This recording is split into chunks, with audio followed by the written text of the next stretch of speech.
It was a promise that was the British Empire, the empire upon which the sun never set. At its zenith in the early 20th century, the British Empire was an unparalleled historical phenomenon.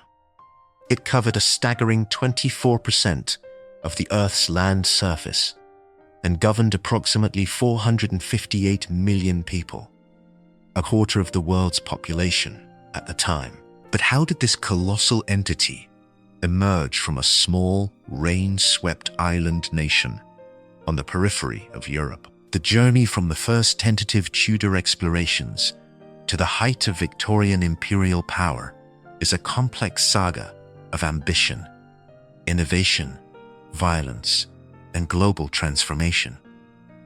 This narrative explores the strategies, conflicts, and profound historical circumstances that forged this unprecedented global dominance. We will examine the catalytic role of the Industrial Revolution, which provided the economic and technological engine for imperial expansion. Along the way, we will encounter the powerful forces of resistance, the rebellions that challenged British authority, and the eventual, inevitable process of decolonization that reshaped the modern world. Understanding the history of the British Empire is not merely an academic exercise. It is crucial for making sense of our contemporary global landscape.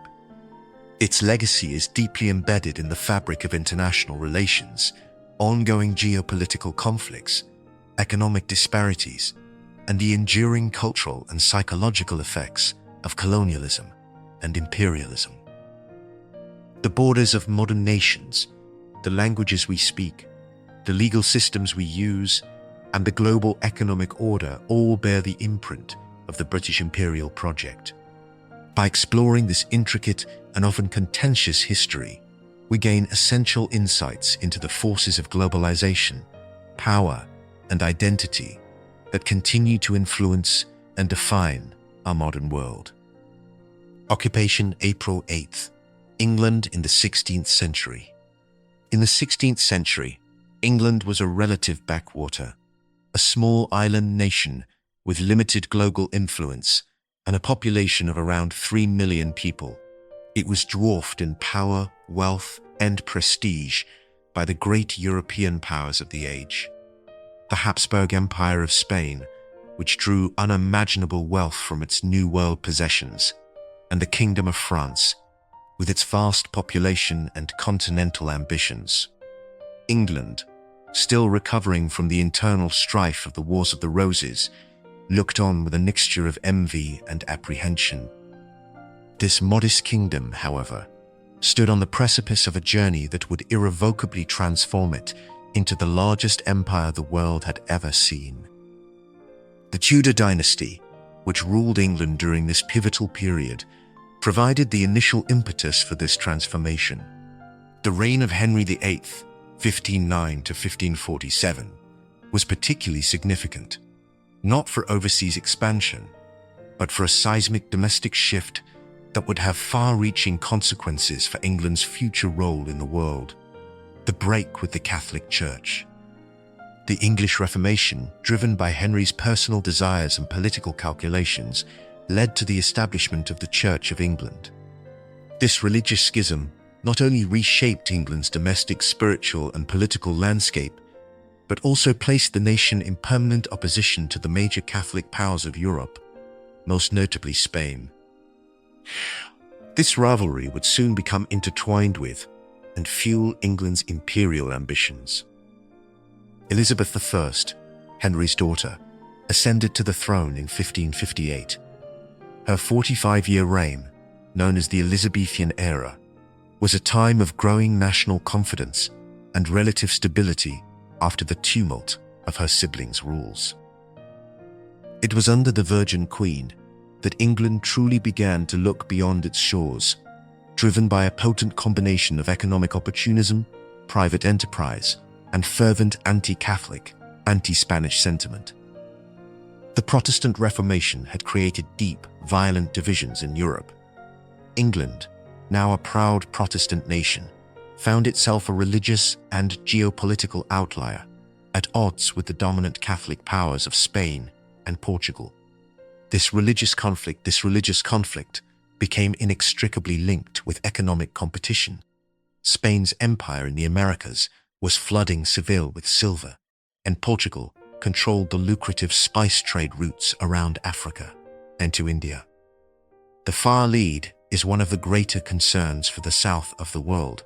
To challenge these Catholic rivals and secure its own wealth and power, England needed to develop formidable naval capabilities. The Elizabethan era witnessed significant advancements in English shipbuilding, navigation, and maritime daring. English shipwriters developed new designs like the race-built galleon, a vessel that combined the cargo capacity of a merchantman with the speed, maneuverability, and firepower of a warship. Simultaneously, improvements in navigation, better maps, the use of the magnetic compass, and the cross-staff allowed for more accurate long-distance voyages. English fairs, sea dogs, a mix of explorers, traders, and state-sanctioned pirates, began to undertake increasingly ambitious voyages. Two figures epitomize this era of maritime expansion: Sir Francis Drake and Sir Walter Raleigh. Drake, a skilled and ruthless naval commander, became a national hero and a figure of terror to the Spanish. His audacious circumnavigation of the globe between 1577 and 1580 was a feat of incredible endurance and navigation. More importantly, it was a highly profitable voyage of plunder, attacking Spanish settlements and treasure ships in the Pacific, a realm Spain had considered its private lake. Drake returned to England laden with Spanish treasure, enriching the crown and his investors and proving the vulnerability of Spain's empire. Sir Walter Raleigh, meanwhile, played a crucial role in early English colonization efforts. He was a champion of the idea of establishing permanent settlements in the New World to serve as bases for harassing Spanish shipping and, hopefully, refining wealth equivalent to the Spanish silver mines. In 1585, he sponsored the first English settlement in North America on Roanoke Island, in present-day North Carolina. Though this lost colony famously vanished, its failure provided harsh but valuable lessons for future ventures. The financing of these risky expeditions was revolutionized by the establishment of joint stock companies. This model, exemplified by the East India Company, founded in 1600, allowed investors to pool their capital and share the risks of overseas ventures. If a ship was lost, no single investor was ruined. If it succeeded, all shared the profits. This innovative financial instrument would prove absolutely crucial in funding England's and later Britain's global expansion, effectively privatizing imperialism. The stage was set. England had the motivation, religious rivalry and greed, the means, improved ships and navigation, the method, privateering and joint stock companies, and the individuals daring enough to try. The first successful permanent English colony was finally established at Jamestown, Virginia, in 1607. After years of horrific suffering, starvation, and conflict with the Powhatan Confederacy, the colony survived, largely thanks to the discovery that tobacco could be grown profitably. This addictive cash crop provided the economic incentive that would secure England's foothold in North America and shape its colonial destiny for centuries to come. The shape of exploration, voyages and discoveries. The dawn of the 17th century heralded a new and more systematic era of English expansion. The nation's ambitions solidified, moving from sporadic raids to the establishment of a genuine overseas empire, fueled by the relentless pursuit of wealth, strategic power, and religious influence. Joint stock companies were the engines of this new phase. The most famous and consequential of these, the East India Company, received its royal charter from Elizabeth I on December 31, 1600, granting it a monopoly on English trade with the East Indies. Similar companies were formed for other regions, such as the Virginia Company, which established Jamestown. These entities were more than just trading firms. They were quasi-governmental actors, empowered to raise armies, wage war, negotiate treaties, and establish colonies, all in the name of profit and crown authority. The objectives of English explorers and merchants were multifaceted. Primarily, they sought new trade routes to access the riches of the East, spices, silks, and porcelains, bypassing the traditional overland routes controlled by Ottoman and European rivals. They also searched for precious metals and other valuable resources, hoping to find their own Potosi or El Dorado. Alongside these material goals ran a powerful undercurrent of Protestant mission, a desire to challenge the Catholic dominion of the world and spread their own faith, though this was often secondary to commercial gain. The search for a northern passage to Asia, a northwest passage around North America, or a northeast passage above Russia, consumed many early explorers. While these quests ultimately failed to find a viable route, they led to the mapping of vast stretches of coastline and laid the groundwork for future territorial claims. Figures like Henry Hudson, sailing for both English and Dutch interests, embarked on perilous voyages into the Arctic. Though he perished after a mutiny, his explorations of the river and bay that now bear his name were invaluable to the English claim to the region that would become New York and Canada. While North America offered land for settlement, the Caribbean offered immediate wealth. English colonists, following in the wake of the Spanish, began to settle smaller islands overlooked by Spain. The first permanent English settlement in the region was established on St. Kitts in 1624, followed by Barbados in 1627. These islands, with their fertile volcanic soil and ideal climate, were quickly transformed into highly profitable sugar plantations. The white gold of sugar would become the cornerstone of England's colonial economy in the 17th and 18th centuries. But its cultivation would have a monstrous consequence: the massive importation of enslaved Africans and the creation of a brutal slave society that would generate immense wealth for the English planter class and the metropolitan economy. In North America, a different type of colony was taking root. In 1620, the Mayflower transported the Pilgrims, a group of Puritan separatists, to Plymouth, Massachusetts. Their quest was for religious freedom, not immediate profit. This was followed by the much larger Puritan migration to the Massachusetts Bay Colony, beginning in 1630, which established a theocratic society intended to be a heady city upon a hill. This established a pattern of religious motivation for colonization that contrasted sharply with the commercial ventures in the Caribbean and the Chesapeake. England's expansion was not occurring in a vacuum. It faced fierce and often superior competition from other European powers. The Dutch, with their sophisticated financial systems and powerful navy, were formidable rivals in trade, particularly in the East Indies. The Spanish fiercely defended their American monopoly. The French were establishing their own claims in Canada and the Mississippi Valley. Conflicts over territories, trade routes, and fishing rights were constant, often spilling over from Europe into open warfare in colonial theaters, making the world a battleground for European rivalries. As English colonists ventured into new lands, they encountered diverse and complex indigenous societies.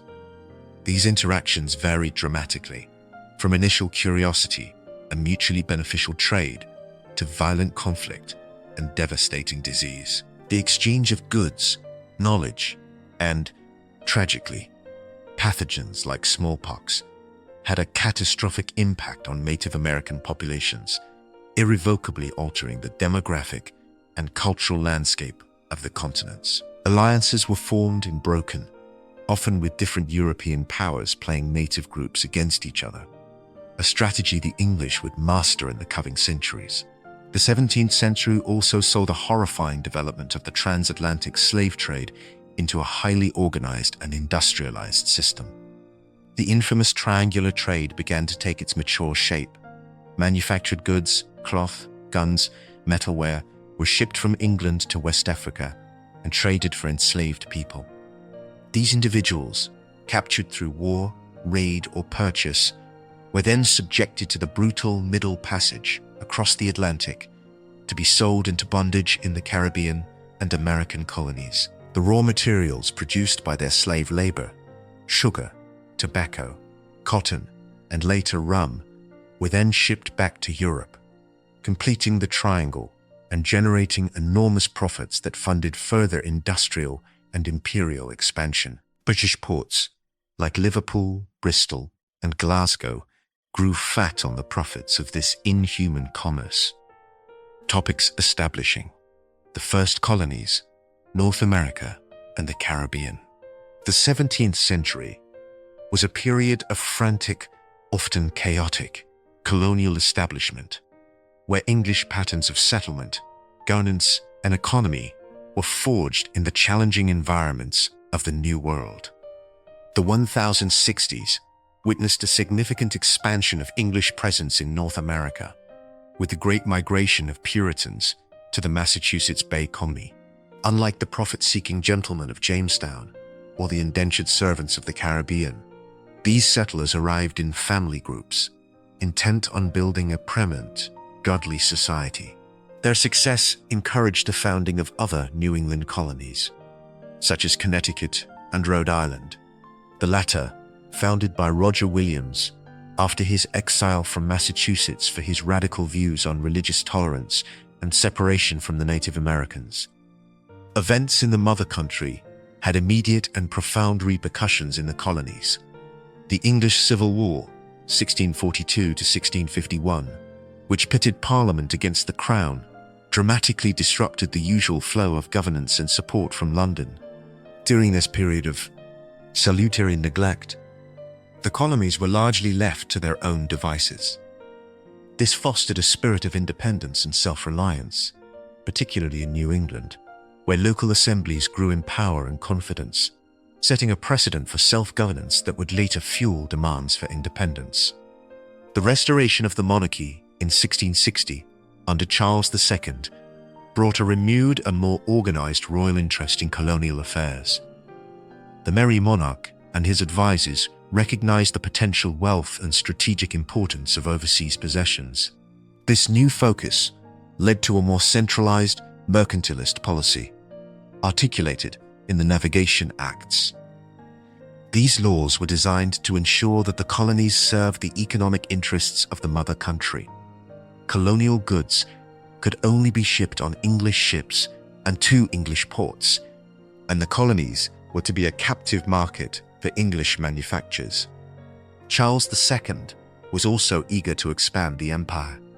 In 1664, during a period of peace, an English fleet sailed into the harbor of New Amsterdam, a Dutch settlement on Manhattan Island. The Dutch director, Peter Stuyvesant, unable to rally his diverse population to fight, surrendered without a shot.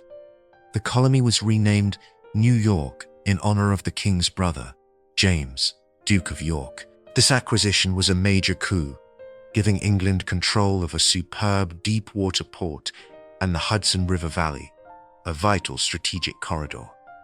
Also in the 166,000, Charles II granted a vast tract of land south of Virginia to 8 of his favorite courtiers, the Lords Proprietors. This territory, named Carolina in honor of the king, from the Latin Carolos, was intended as a proprietary colony. The northern part developed differently from the south. South Carolina, with its harbor at Charleston, quickly adopted a plantation economy similar to the Caribbean, relying on slave labor to cultivate rice and indigo, becoming a wealthy and deeply hierarchical slave society. As the colonies grew, so did internal tensions. In 1776, Bacon's Rebellion erupted in Virginia. Led by the young Nathaniel Bacon, a coalition of frontier settlers, indentured servants, and enslaved Africans rose up against the rule of Governor William Berkeley. They protested his perceived favoritism towards the coastal elite, his failure to protect frontier settlements from Native American attacks, and the lack of opportunities for freed servants. Though the rebellion was eventually crushed, it shocked the colonial elite. It prompted a shift in labor systems away from unreliable indentured servitude and towards a much stricter, more racially defined system of chattel slavery, cementing the institution's place in American society. The late 17th century also witnessed one of the most chilling episodes in colonial history: the Salem witch trials of 1692 in Massachusetts.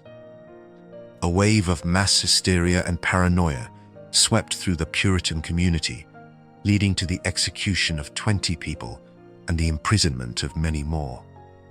The trials reflected the deep social, religious, and political anxieties of a society undergoing rapid change and facing external threats, and they serve as a stark reminder of the perils of fanaticism and failed judicial process. Recognizing the need for more coherent control after these crises, the British government moved to consolidate colonial administration. In Russia, the establishment of the Board of Trade and Plantations in 1696 marked a more professional attempt to oversee colonial affairs, enforce the Navigation Acts, and advise the government on imperial policy. This body would play a crucial role in shaping the centralizing policies that would, decades later, help spark a revolution. Bob, ask the rise of the East India Company. As we turn our attention eastward, we witness the birth and metamorphosis of a commercial entity unlike any other in history: the English East India Company. Founded in 1600 by a royal charter from Queen Elizabeth I, this organization began with the modest goal of breaking into the lucrative spice trade of the East Indies, dominated by the Dutch and Portuguese. Few could have predicted that this trading concern would become the primary engine behind Britain's dominance in South Asia and a sovereign power in its own right. The company's early years were defined by struggle and precariousness. Its first trading post, or factory, was established in Surat, India, in 1608. This foothold on the subcontinent was crucial, but it was granted not by conquest, but by negotiation. In 1615, Sir Thomas Roe, a Polish diplomat, secured a formal treaty from the powerful Mughal Emperor Jahangir, granting the company trading rights. This was a pivotal moment, acknowledging the English as legitimate players in the complex commercial world of the Mughal Empire, which at the time was one of the wealthiest and most powerful states on earth. Over the following decades, the company's presence in India grew steadily, though it remained subordinate to Mughal authority. It established fortified trading posts in strategic coastal locations: Fort St. George in 1640, Bombay, a dowry gift from the Portuguese to Charles II in 1661, and subsequently leased to the company, and Fort William, Calcutta, in 1690. These settlements, initially just warehouses and offices protected by walls, would gradually grow into the great presidency cities of British India, centers of commerce and, eventually, of political power. The company's ambitions, however, began to outstrip its mercantile role. The Anglo-Mughal War, 1686 to 1690, demonstrated this shift. The company, seeking to assert its power, launched an attack on Mughal ships. The response was swift and devastating. Mughal forces overwhelmed the company's positions, besieging Bombay and driving the English out of their other factories. The company was forced to prostrate itself before Emperor Aurangzeb, begging for forgiveness and paying a massive indemnity. The lesson was clear. In the face of unified Mughal power, the company was a supplicant, not a master. The 18th century changed everything. The Mughal Empire, after the death of Aurangzeb in 1707, began to fragment into competing successor states. As central authority waned, regional Nawabs and other powers, like the Marathas, rose to fill the void. This political decay created an environment of chronic instability and warfare, a perfect opportunity for the ambitious, well-armed, and profit-driven East India Company. The company evolved with the times. It began to maintain large standing armies, composed mostly of Indian soldiers, sepoys, led by European officers. It learned to play the complex game of Indian politics, forming alliances with one local ruler against another, offering its military services in exchange for subsidies, trade privileges, and territorial concessions. It was no longer just a trading company. It was becoming a formidable military and political force on the subcontinent. The turning point arrived in 1757. The young Nawab of Bengal, Siraj-ud-Dowlah, captured the company's fort at Calcutta, leading to the infamous Black Hole incident. In response, a force led by Robert Clive, a bold and ruthless company officer, marched to recapture the city. Clive forged a conspiracy with Mir Jafar, the commander of the Nawab's army. At the Battle of Plassey on June 23, 1757, Clive's force of just 3,000 men defeated the Nawab's army of 50,000, largely thanks to Mir Jafar's betrayal. It was not a major military engagement, but its political consequences were earth-shattering. Mir Jafar was installed as a puppet Nawab, and the company gained effective control of Bengal, the richest province of India. The true nature of the company's transformation was cemented by the 1765 Treaty of Allahabad. The Mughal emperor, now a mere figurehead, formally granted the East India Company, the Diwani, the right to collect the tax revenues of Bengal, Bihar, and Orissa. Overnight, the company was transformed from a trading enterprise into the sovereign ruler of a vast territory with millions of subjects. It now collected taxes, administered justice, and maintained law and order. The pursuit of profit had directly led to the acquisition of an empire. This newfound power corrupted absolutely. Company officials, like Clive himself, amassed staggering personal fortunes, leading to accusations of gross corruption and exploitation when they returned to Britain. The plunder of Bengal contributed to a devastating famine in 1770 that killed an estimated 10 million people, a third of the region's population. This catastrophe, and the company's near bankruptcy due to its own mismanagement, forced the British government to intervene. Parliament passed the Regulating Act of 1773 and later Pitt's India Act of 1784, which increased government oversight of a company's affairs. A Governor-General was appointed to rule in India, and a Board of Control was established in London. These acts marked the beginning of the end of the company's political autonomy and laid the groundwork for the establishment of the British Raj, the period of direct crown rule.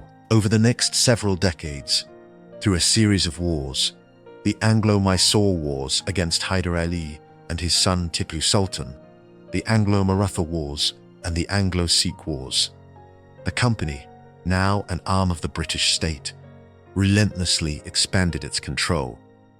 By the time Tipu Sultan was defeated and killed at the Battle of Seringapatam in 1799, the company dominated southern India.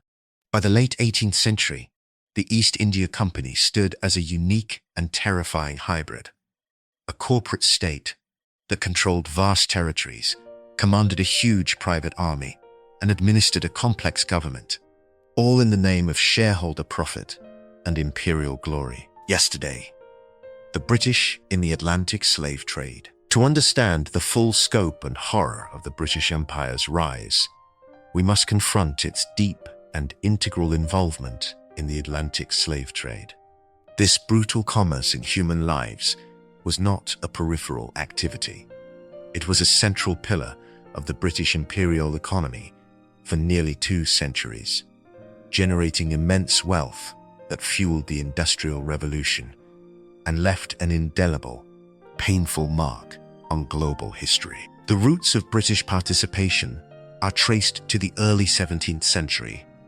Following the lead of the Portuguese and Spanish, English merchants established the first trading posts on the West African coast, such as James Island on the Gambia River.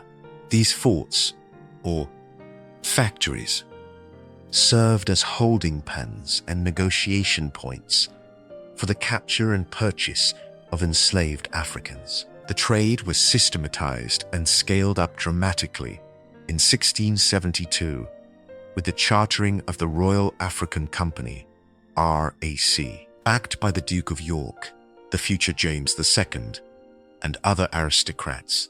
The RAC was granted a monopoly over the English slave trade. This move represented a significant shift. The slave trade was now an organized, state-sanctioned enterprise, with the full backing of the Crown and elite investors. The RAC's logo, an elephant and castle, became a brand of terror, stamped on the bodies of those it transported. British merchants, particularly from the port of Bristol and later Liverpool, perfected the notorious triangular trade. This vicious economic cycle operated with cold efficiency. 1. Outward passage.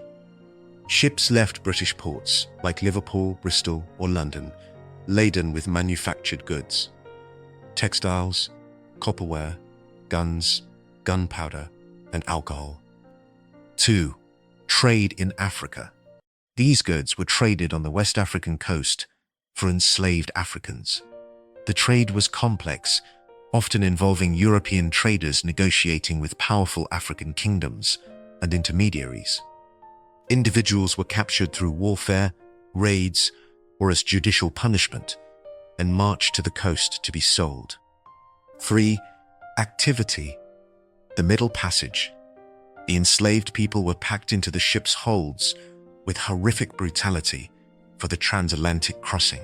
This journey, which could take 6 to 8 weeks, was a nightmare of overcrowding, disease, malnutrition, and abuse. Mortality rates of 15 to 20% were common. The holds were pestilential death traps. 4. Sale in the Americas. Those who survived were sold at auction in the Caribbean or American colonies. The sugar plantations of Barbados and Jamaica were voracious consumers of human lives, as the brutal work regime had a high mortality rate, requiring constant new imports. 5. Austrian passage. The ships would then load the products of slave labor, sugar, rum, tobacco, and later cotton, and sail back to England, where these commodities would be sold for enormous profit, completing the triangle. The 18th century was the apogee of the British slave trade. With the expiration of the RAC's monopoly in 1712, the trade was thrown open to private merchants, leading to a huge increase in its scale. Liverpool emerged as the dominant slaving port in Europe, its docks and warehouses purpose-built for the trade. The insatiable demand for labor was driven by the exponential growth of sugar plantations in the British Caribbean, which became the most valuable colonies in the entire empire.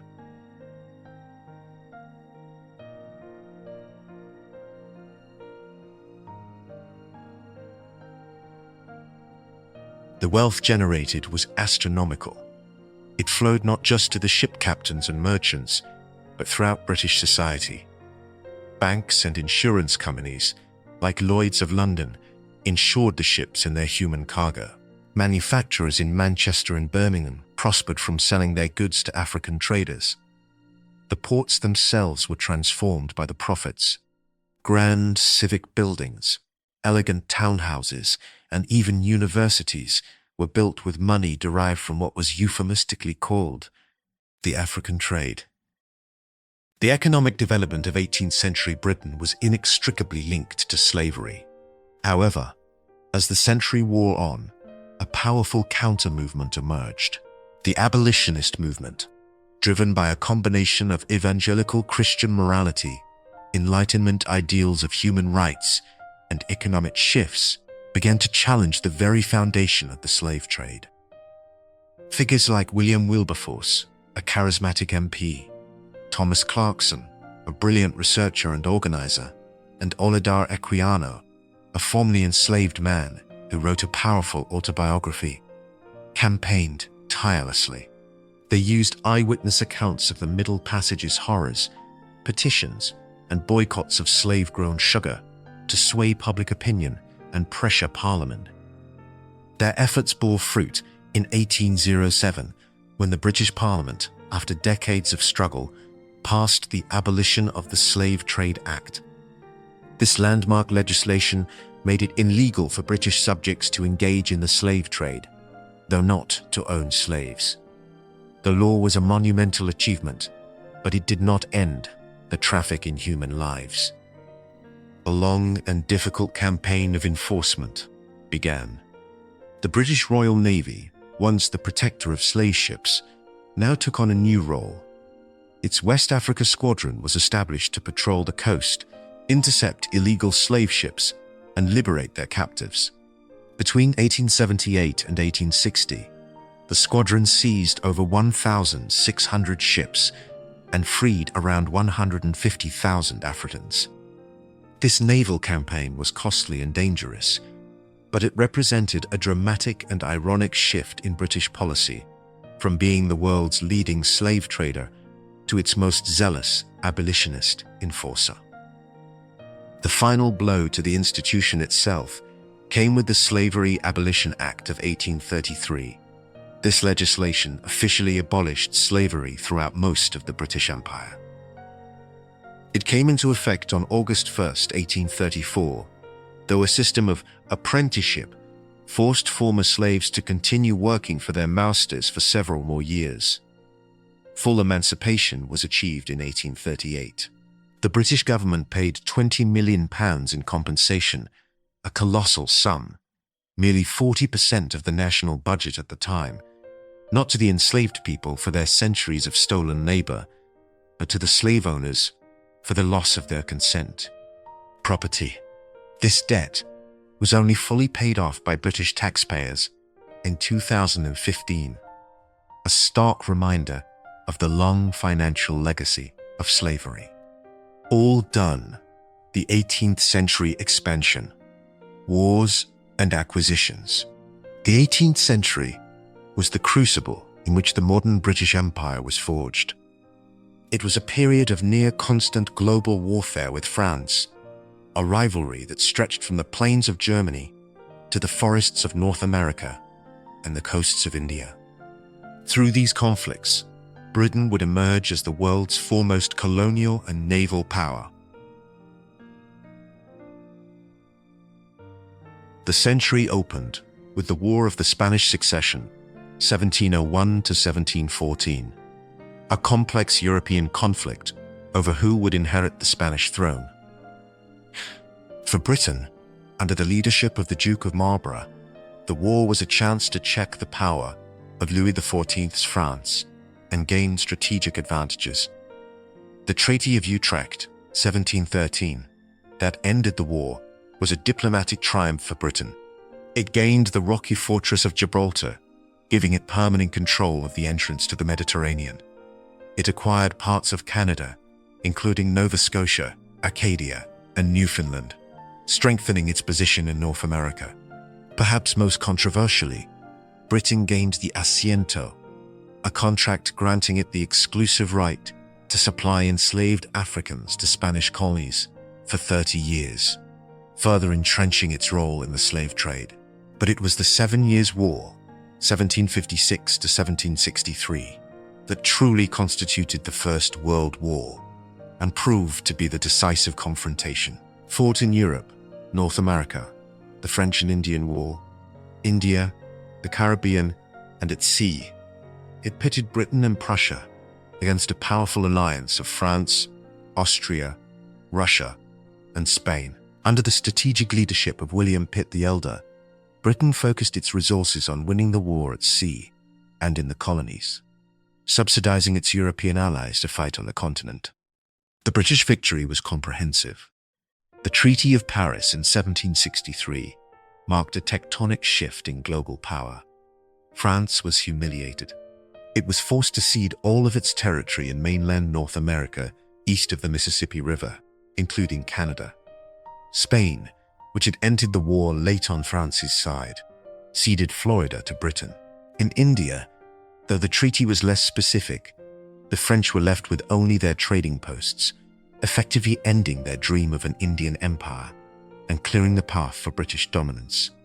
Britain emerged from the war as the undisputed supreme colonial power, but it was also left with a massive national debt, setting the stage for the next great crisis. During this same global conflict, a pivotal event occurred in India that would have far-reaching consequences.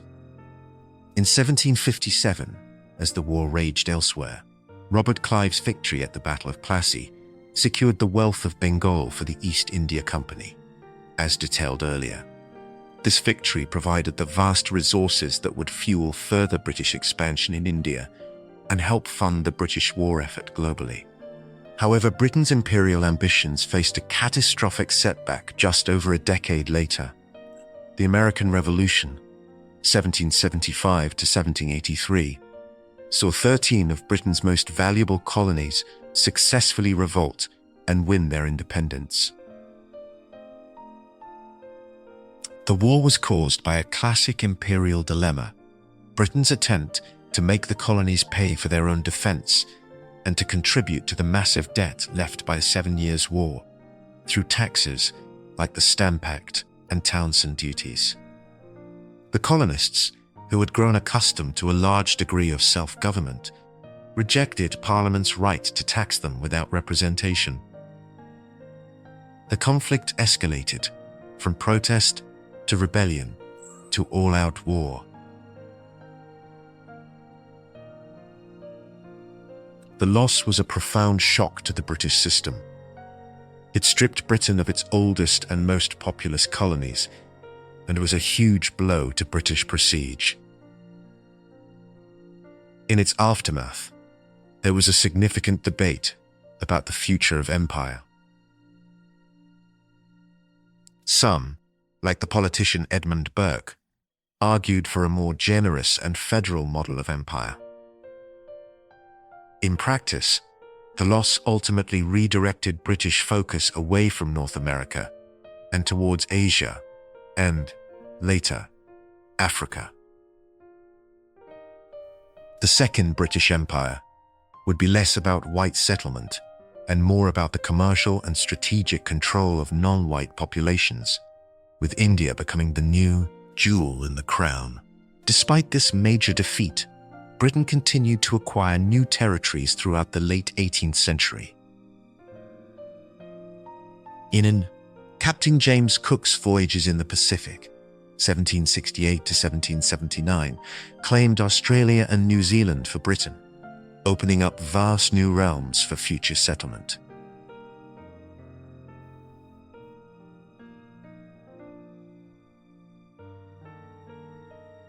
These 18th century wars and acquisitions laid the essential geopolitical and economic groundwork for the global hegemony Britain would exercise in the following century.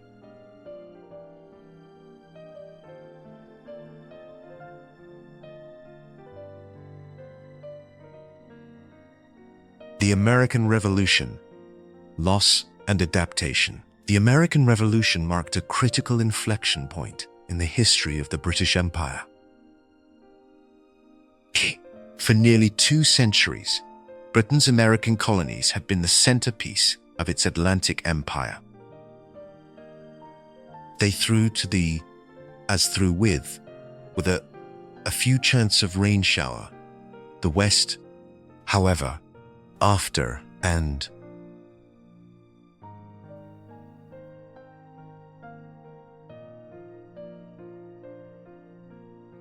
the series of taxes imposed by Parliament after 1763, the Sugar Act, Stamp Act, Townshend duties, were met with fierce resistance under the rallying cry of "No taxation without representation."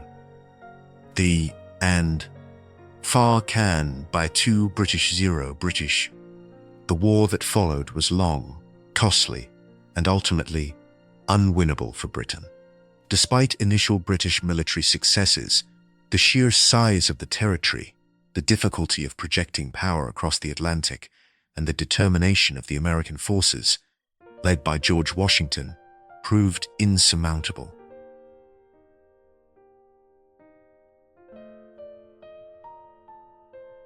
The American cause was given a decisive boost in 1778, when France, eager for revenge after its defeat in the 7 Years' War, entered the war on the American side, followed by Spain and the Dutch Republic. This turned a colonial rebellion into a global war, stretching British resources to the breaking point. The final British surrender at Yorktown in 1781 was effectively the end, and the Treaty of Paris in 1783 formally recognized the independence of the United States of America. The loss was a profound psychological and strategic blow. It stripped Britain of its most populous overseas possessions and was a huge humiliation. Commentators of the age wondered if the entire empire would now unravel. The event called into question Britain's ability to maintain control over distant territories, populated by people of British descent, and sparked fears of further colonial rebellions, particularly in Ireland. In response to this crisis, Britain was forced to adapt its imperial model. The loss highlighted the dangers of ruling distant territories with large European populations through loose, indirect means.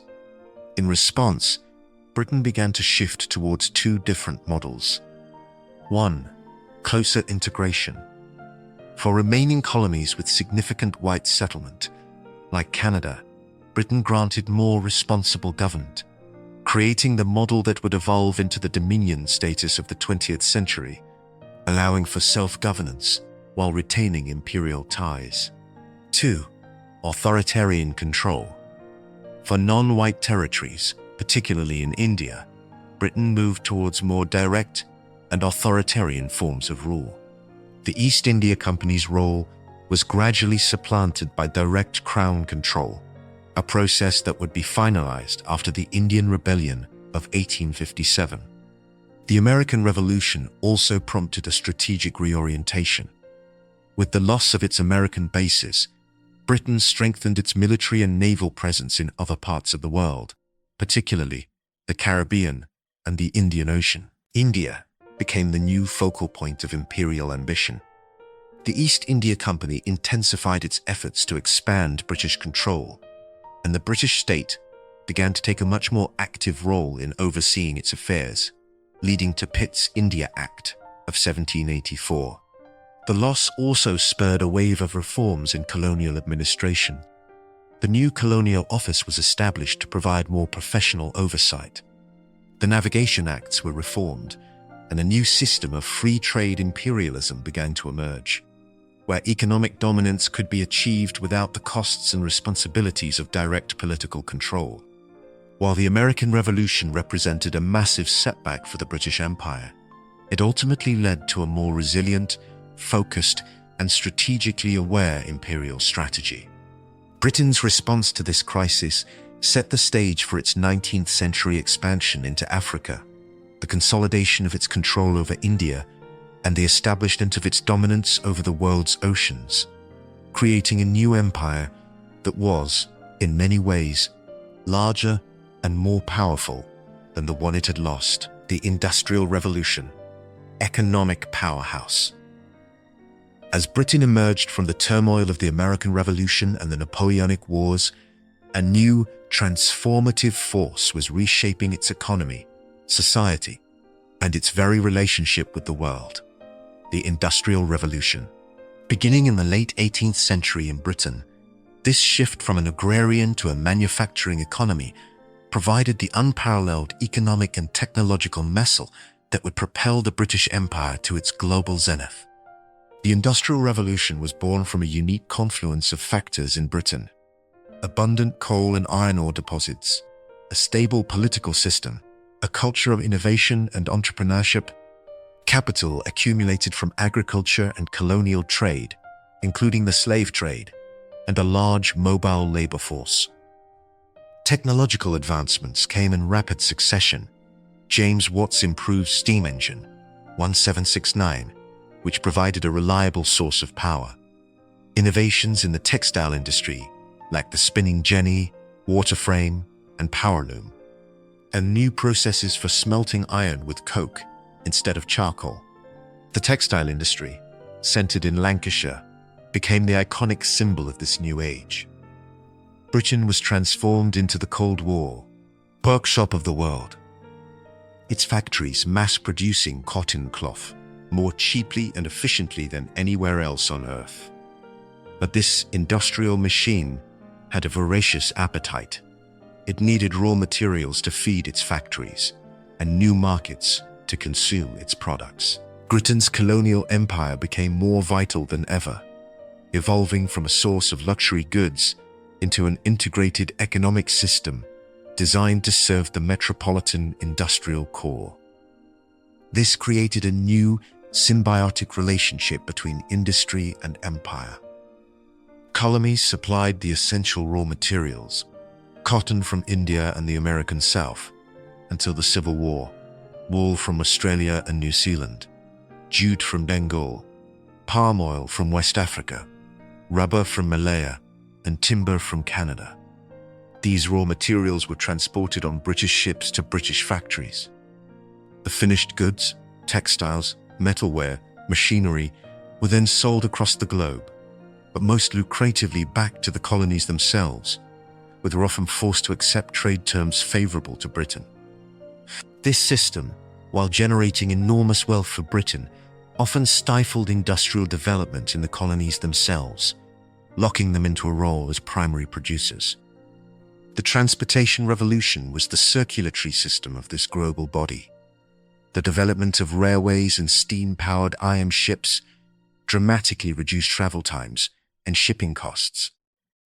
Railways built by British engineers and with British capital crisscrossed India and Canada, opening up interiors for resource extraction and allowing for the rapid movement of troops to quell unrest.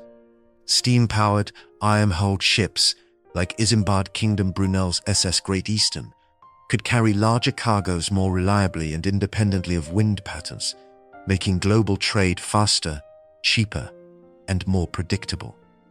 The opening of the Suez Canal in 1869, a project heavily backed by British capital, shortened the sea route to India by over 4,000 miles, further binding the empire together. The Industrial Revolution also wrought profound social changes within Britain itself.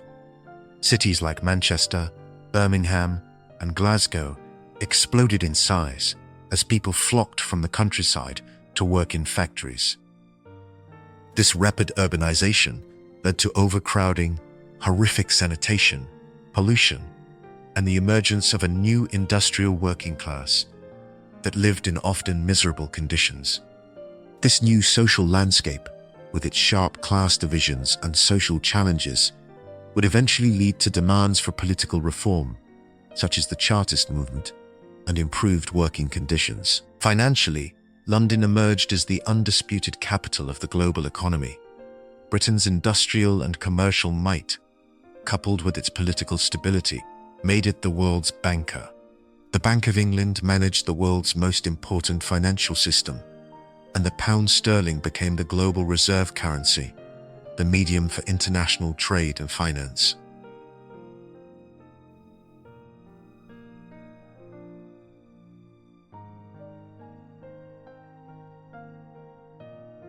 British capital flowed across the globe, funding railways in Argentina, mines in South Africa, and plantations in Ceylon, creating an informal empire of economic influence that extended far beyond Britain's formal political control. The wealth generated by this industrial financial complex allowed Britain to invest in unparalleled military power. The Royal Navy, retooled with steam engines, iron hulls, and massive new guns like those on HMS Warrior 1860, became unquestionably the strongest maritime force on the planet. This naval supremacy was crucial for protecting Britain's global trade routes, defending its far-flung empire, and projecting power, a practice known as gunboat diplomacy, to coerce weaker states into accepting British terms. The economic power gained through the Industrial Revolution laid the foundation for Britain's period of global dominance in the 19th century, the Pax Britannica. As other nations like Germany and the United States began to industrialize later in the century, Britain's head start gave it a commanding advantage. British goods, technology, capital, and culture spread across the globe, creating an interconnected world economy that, for a time, operated largely on British terms. The Napoleonic Wars and Aftermath. The dawn of the 19th century brought the greatest challenge yet to Britain's growing power: the rise of Napoleon Bonaparte and the French Empire. The Napoleonic Wars, 1803 to 1815, were a titanic struggle that would test Britain's military might, economic resilience, and diplomatic skill to the limit. Victory in this conflict would cement Britain's position as the world's leading naval and colonial power, and usher in a century of relative peace under its hegemony. Britain found itself at the heart of a series of coalitions pitted against Napoleon's expansionist ambitions. The wars were fought on a global scale, from the peninsulas of Europe to the fields of Egypt and the shores of the Caribbean. Britain's strategy, masterminded by Prime Minister William Pitt the Younger, was to use its financial power to subsidize its European allies, most notably Austria, Prussia, and Russia, to fight Napoleon on land, while using its Royal Navy to strangle the French economy and pick off French colonies around the world. The Battle of Trafalgar, on October 21, 1805, stands as the defining moment of the wars, and one of the most decisive naval victories in history. Admiral Horatio Nelson, leading a British fleet of 27 ships, defeated a combined French and Spanish fleet of 33 ships off the coast of Spain. Nelson's brilliant tactics and the superior training of British sailors resulted in a catastrophic defeat for the enemy, who lost 22 ships without a single British vessel being lost. Nelson was mortally wounded in the battle, becoming Britain's ultimate national hero. Trafalgar destroyed Napoleon's plans to invade Britain and ensured British control of the seas for the next century, allowing it to conduct its global strategy unmolested. While the wars strained the British economy, they also acted as a catalyst for further industrial and technological innovation. The demands of warfare accelerated advancements in manufacturing, particularly in iron production and precision engineering for weapons. The need to feed a nation under blockade also spurred agricultural improvements. These developments would prove crucial in maintaining Britain's economic edge in the post-war years. The conflict reached its final climax at the Battle of Waterloo on June 18, 1815. The Duke of Wellington, leading a coalition of British, Dutch, and German forces, decisively defeated Napoleon's army in Belgium. This victory, combined with the earlier efforts of other allies, finally ended Napoleon's rule and his threat to the European balance of power. Waterloo marked the end of over 20 years of nearly continuous warfare and ushered in a new era of British preeminence. The aftermath of the Napoleonic Wars saw Britain emerge as the undisputed global superpower. The Congress of Vienna, 1814 to 1805, where the victorious powers redrew the map of Europe, was a diplomatic triumph for Britain. Led by Lord Casterlig, Britain worked to create a stable balance of power on the continent that would prevent any single nation from dominating, much as France had under Napoleon. This approach, which evolved into a policy of Cata Costa, splendid isolation. Right? Recorded by 2017 from the capital worldwide. It also kept Ceylon, Modern-day Sri Lanka, further strengthening its control of the Indian Ocean. Other acquisitions included Malta and the Ionian Islands in the Mediterranean, and Trinidad and Tobago in the Caribbean. These expansions were not about adding vast territories of land, but about acquiring key strategic points to protect and enhance its global trading network. The post-war period ushered in an era named as the Pax Britannica, the British peace. With its main continental rival defeated and its naval supremacy unchallenged, Britain enjoyed a period of unparalleled global influence. There was no major war between European great powers for nearly a century, 1815 to 1914. This stability was underwritten by the Royal Navy, which policed the sea lanes, suppressed piracy, and ensured the free flow of trade, a system that greatly benefited British commerce above all others. This majesty of Havero positioning, also as a sow, also world's policeman, intervening in conflicts and disputes around the world to maintain a balance of power favorable to its interests and to protect its economic assets. This approach allowed Britain to exert influence far beyond its former empire, shaping global affairs in ways that would persist well into the 20th century, and establishing a world order that was, for a time, profoundly British. That's in part the role of the British Navy, dominating the seas. The British Royal Navy was far more than just a military force. It was the fundamental sinew that connected and protected the British Empire. From the 18th century onward, it was the indispensable tool that secured vital sea routes, enabled the empire's expansion, and enforced British will across the world's oceans. Without the Navy, there could have been no Pax Britannica and no global empire. Throughout the 18th and 19th centuries, the Navy was the decisive factor in Britain's major military victories. During the 7 Years' War, naval supremacy allowed Britain to blockade French ports, prevent reinforcements from reaching North America, and ultimately seize French Canada. Naval power was equally crucial in the wars of the French Revolution and Napoleon. The Navy's ability to transport troops and supplies around the globe, as it did for Wellington's army in the Peninsular War, gave Britain a strategic mobility that land-bound powers could not match. But the Navy's role extended far beyond direct warfare. It was the primary enforcer of Britain's vast commercial interests. It protected the lucrative trade routes to India and China from pirates and rival European powers.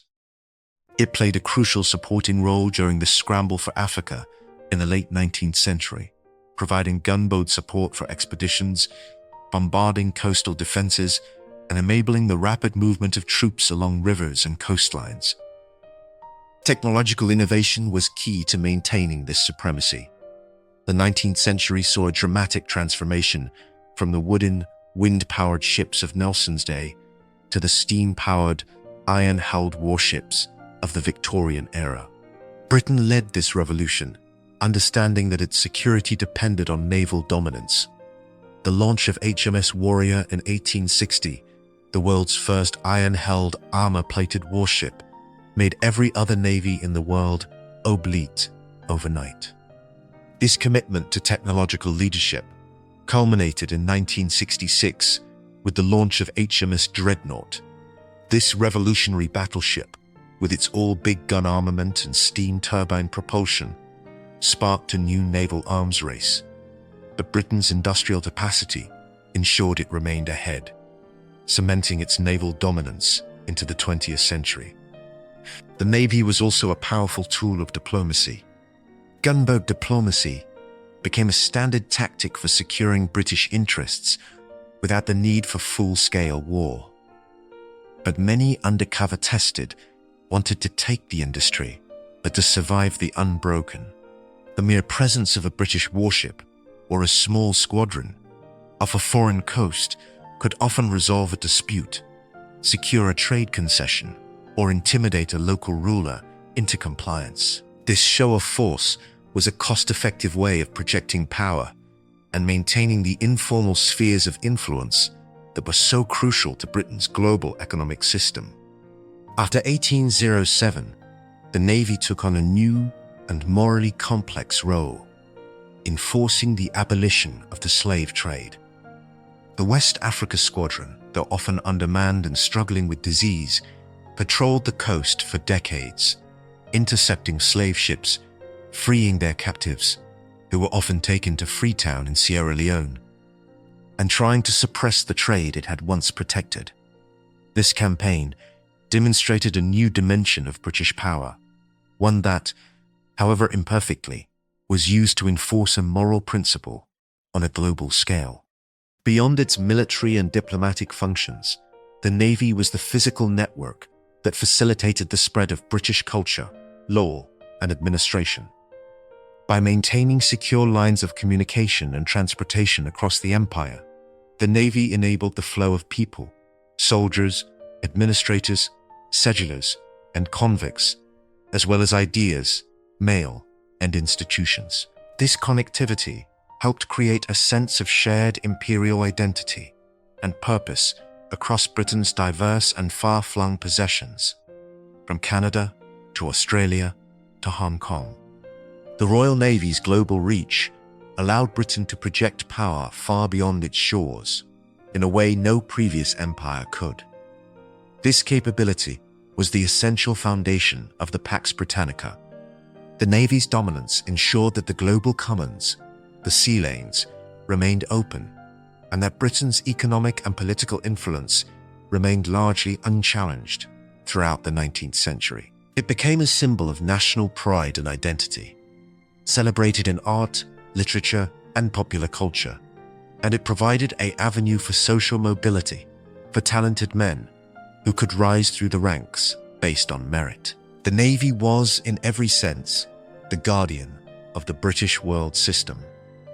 By Pax Britannica, the empire at its peak. Following the final defeat of Napoleon in 1815, Britain entered its century of greatest global influence, a period known as the Pax Britannica.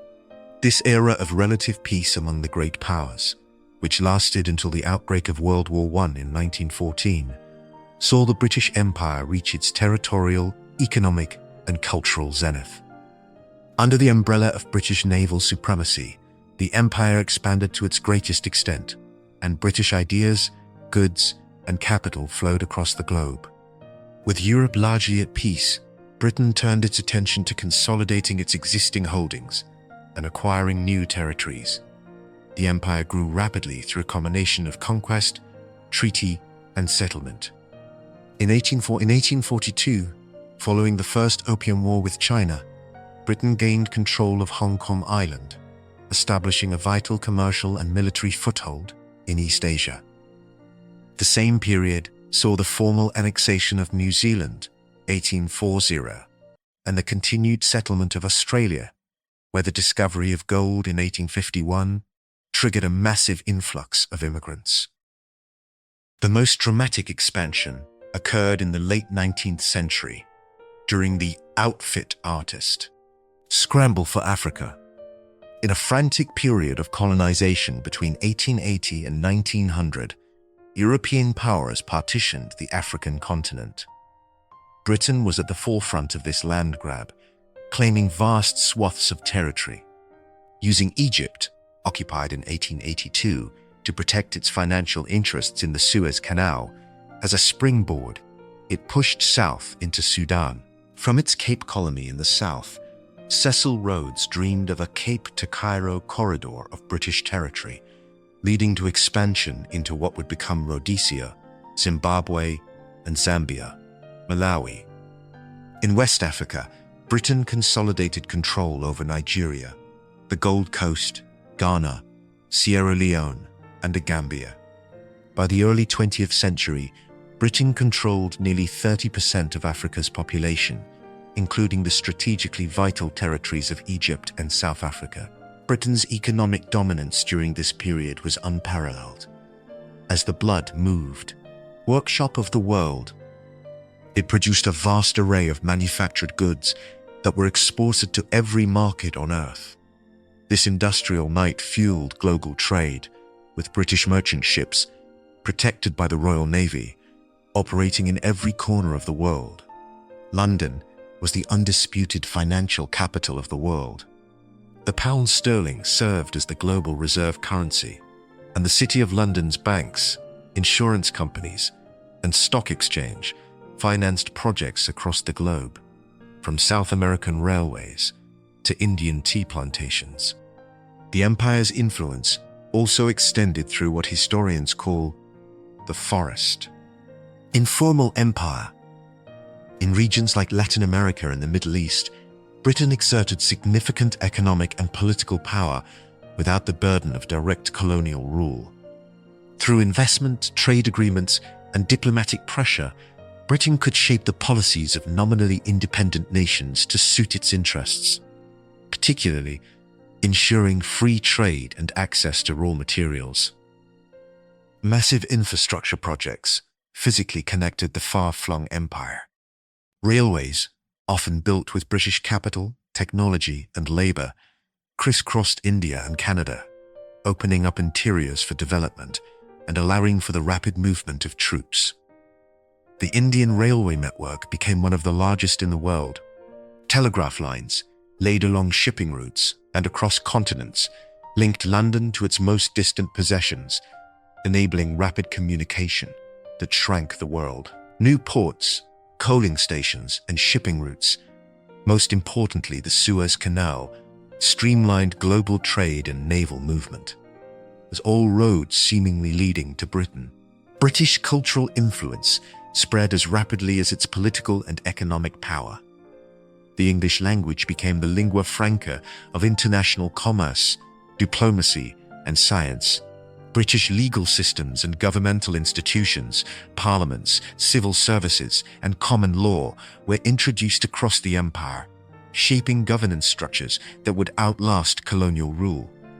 Education systems modeled on British public schools and universities were established in many colonies, creating a class of English-speaking elites who often became the intermediaries of imperial rule and, later, the leaders of independence movements. However, the seeds of the empire's decline were already being sown within this period of peak power. The late 19th century saw the rise of powerful nationalist movements in various colonies. In India, the formation of the Indian National Congress in 1885 marked the beginning of organized modern resistance to British rule. Similar movements emerged in Egypt, Ireland, and elsewhere, challenging the notion of British superiority and the moral right to rule. Furthermore, the emergence of new rival powers began to challenge British dominance. Germany's rapid industrialization and deliberate naval buildup under Kaiser Wilhelm II posed a direct threat to British naval supremacy and economic power. The United States, after its internal civil war, was emerging as an industrial and agricultural giant, particularly in the Western Hemisphere. Even Japan, after its rapid modernization during the Meiji Restoration, began to assert itself as a regional power. Despite these gathering clouds, the British Empire reached its territorial peak in the early 20th century. By 1922, after acquiring former German and Ottoman territories as League of Nations mandates following World War I, the empire covered its greatest extent, approximately 13.7 million square miles, and a population of over 450 million people. The empire upon which the sun never set truly bestrode the world, but the sun was already beginning to set on the era of unquestioned British hegemony. By April 17th, the scramble for Africa, colonization, and conflict. As the 19th century entered its final decades, the European imperial focus shifted dramatically towards the African continent. The scramble for Africa was a period of intense and competitive colonization between roughly 1880 and 1914 that saw the political map of Africa transformed from a continent of independent states and diverse societies into a patchwork of European freedom colonies. Britain was one of the most aggressive and successful participants in this land rush. The scramble was formalized at the Berlin Conference of 1884 to 1885. Orchestrated by German Chancellor Otto von Bismarck, and attended by 14 European nations and the United States, the conference established the rules for the partition of Africa. The key principle was that of effective occupation. A European power could claim territory only if it had signed treaties with local rulers and could demonstrate administrative control on the ground. This meeting effectively divided the continent among the colonial powers, with virtually no regard for existing African kingdoms, ethnic boundaries, or cultural realities. Britain's motivations for participating were multifaceted and powerful. Strategic factors were paramount. Control over key global trade routes, particularly the Suez Canal, acquired in 1875, was essential for maintaining the lifeline to India, the empire's most important possession. This led to the occupation of Egypt in 1882 and the subsequent conquest of Sudan to secure the Nile Valley. Economic motives were equally so. The Industrial Revolution's hunger for raw materials, palm oil, rubber, cotton, gold, and diamonds, drove expansion into West and South Africa. Ideological drivers, such as a belief in racial superiority and the civilizing mission, often termed the white man's burden, provided a moral justification for conquest. Additionally, prestige and competition with other European powers, especially France and Germany, fueled the rush to claim territory. The most ambitious British imperial vision was the dream of a Cape to Cairo corridor. Promoted by arch-imperialist Cecil Rhodes, this concept aimed to create a continuous line of British territories from Cape Town in South Africa to Cairo in Egypt, connected by a railway and telegraph line. While this dream was never fully realized due to German and Belgian control of East Africa, it powerfully shaped British policy and drove expansion north from the Cape and south from Egypt. Britain employed a variety of methods to establish control across the diverse African landscape. In West Africa, particularly in Nigeria, Frederick Lugard developed and implemented the system of indirect rule. This approach involved governing through existing traditional power structures, kings, chiefs, and emirs, who were left in place to administer local affairs under the guidance of a small number of British officials.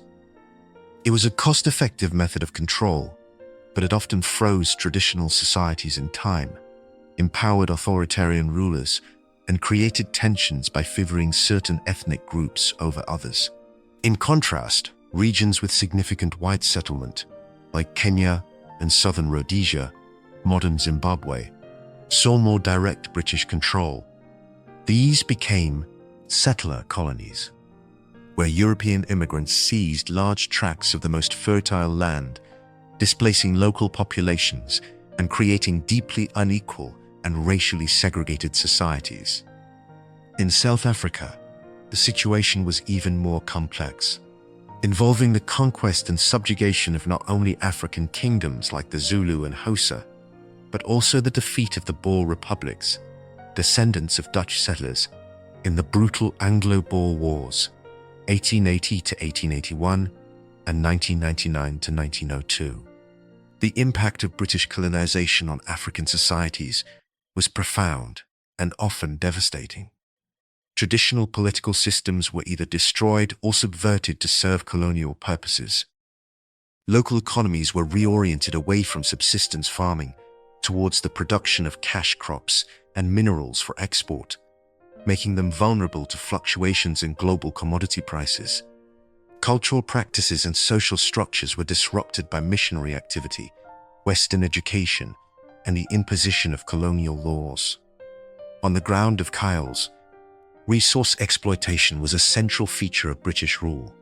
Forced labor was often used to build railways, roads, and to work in mines and on plantations. The extraction of diamonds and gold in South Africa, for example, created enormous wealth for British mining magnates like Cecil Rhodes, while subjecting African workers to harsh, dangerous conditions for minimal pay. This economic exploitation fueled industrial growth in Britain, while often impoverishing African communities. African resistance to British colonization was widespread, fierce, and often brutally repressed. Major conflicts included the Anglo-Zulu War, 1879, the Anglo-Ashanti War in West Africa, and the Mahdist War in Sudan, 1881 to 1999. While often portrayed as small wars, these were major conflicts for the Africans involved. Resistance took many forms, from full-scale military confrontation to more subtle forms of non-cooperation and cultural preservation. However, these struggles against colonial empire and see all such challenges come inside. The experience of colonial rule, the shared sense of injustice, and the education received in missionary and government schools helped create a new class of African intellectuals and leaders. Early nationalist organizations began to form, challenging British rule and demanding greater rights. These movements would gain tremendous strength in the 20th century, eventually leading to the wave of decolonization that swept across Africa in the 1950s and 1960s, dismantling the very structures the scramble had so hastily erected. Okay, the British Raj, India under British rule. The year 1858 marked a definitive turning point in the history of India. Following the cataclysm of the Indian Rebellion of 1857, known to the British as the Sepoy Mutiny, the British government dissolved the East India Company and assumed direct control of the subcontinent. This began the period known as the British Raj, the direct rule of the Indian Empire by the British Crown, which would last for nearly 90 years until independence in 1947. The rebellion itself was a massive, bloody uprising that swept across northern and central India. It began with a mutiny of Indian sepoys in the company's army, triggered by grievances over pay, conditions, and the introduction of new rifle cartridges, rumored to be greased with cow and pig fat, offensive to both Hindu and Muslim soldiers. The mutiny quickly sparked a broader civil rebellion among princes, landlords, and peasants who had been dispossessed or marginalized by company rule. The suppression of the rebellion was brutal, with famous sieges at Delhi, Kanpur, and Lucknow, and vicious reprisals by British forces. The rebellion shattered the trust between ruler and ruled, and ended the fiction of the company's governance. In its aftermath, the British government passed the Government of India Act, 1858. The East India Company was abolished, and its powers were transferred to the British Crown. Queen Victoria was proclaimed Empress of India in 1876. A new administrative structure was put in place, a Secretary of State for India in London, and a Viceroy, the Crown's direct representative in India. The British Raj was a highly centralized, authoritarian state, designed to prevent another rebellion and to ensure that India served British interests more efficiently. British policies under the Raj focused relentlessly on economic exploitation. India was systematically transformed into a supplier of raw materials for British industry and a captive market for its manufactured goods. The cultivation of cash crops like cotton, jute, and tea was encouraged, often at the expense of food crops, contributing to a series of devastating famines that killed millions in the late 19th century, the worst being the Great Famine of 1876 to 1878 to 18. Meanwhile, India's own thriving textile and handicraft industries were deliberately deindustrialized by policies that favored British imports, flooding the Indian market with cheap Lancashire cloth and ruining Indian weavers. To support this economic system, the British embarked on massive infrastructure projects. The crown jewel was the Indian Railway network, one of the largest in the world. Built with British capital, using British steel and engineers, the railways were a marvel of engineering. While they did help during famines and facilitate travel, their primary purpose was military and economic, to transport raw materials from the interior to port cities like Bombay, Calcutta, and Karachi for export to Britain. Similarly, extensive canal systems were built to irrigate cash crop plantations. The British introduced several social reforms with complex and mixed legacies. Practices like sati, widow immolation, and female infanticide were banned. The introduction of Western-style education, codified in Macaulay's Minute of 183.5, aimed to create a class of persons, Indian in blood and color, but English in taste, in opinions, in morals, and in intellect, to serve as clerks and intermediaries in the colonial administration. This education had the unintended consequence of creating a new, English-educated Indian elite who would use the ideas of Western liberalism, nationalism, and democracy to argue against British rule itself. The rise of this Western-educated middle class directly fueled Indian nationalism. In 1885, a group of educated Indians, with the initial support of some British officials, formed the Indian National Congress, INC. Initially, its goal was to push for greater Indian representation in government and more rights for Indians within the British system. However, over time, particularly under the influence of leaders like Bal Gangadhar Tilak, it evolved into the primary vehicle for the Indian independence movement, demanding Swaraj, self-rule. World War I marked another significant shift. Over 1 million Indian soldiers fought for the British Empire, with the expectation that their service would be rewarded with greater political rights. However, the British government's response was half-hearted. The Montagu-Chelmsford reforms of 1919 and was immediately overshadowed by the Rowlatt Acts, which extended wartime emergency measures, and the horrific Amritsar massacre of 1919, where British troops fired on a peaceful crowd, killing hundreds. This event galvanized the movement and brought to the fore its most famous leader, Mahatma Gandhi. Gandhi led a new form of mass, non-violent resistance, satyagraha, against British rule. Campaigns like the Non-Cooperation Movement, 1920 to 1922, and the dramatic Salt March, 1930, which protested the British salt monopoly, captured the moral high ground and worldwide attention, putting increasing pressure on the British administration. The outbreak of World War II was the final straw. The British government declared war on India's behalf without consultation, sparking outrage. The failure of the post-war Cripps mission to offer credible promises of independence led the INC to launch the Quit India movement in 1942, demanding an immediate end to British rule. The movement was met with harsh repression, and its leaders were jailed for the duration of the war. But the die was cast. After World War II, Britain was economically shattered and globally weakened.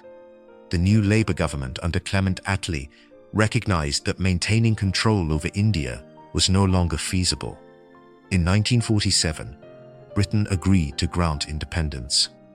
However, the process was marred by the partition of the subcontinent into two separate nations, a Hindu-majority India and a Muslim-majority Pakistan.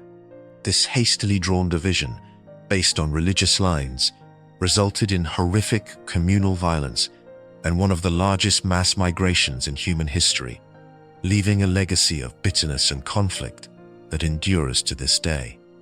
The end of the Raj was a moment of triumph for Indian independence, but it was born in the tragedy of partition, a final, bloody chapter of British rule. End of chapter 24. Governance and administration. Governing the vast and heterogeneous British Empire was one of the most complex administrative challenges in history.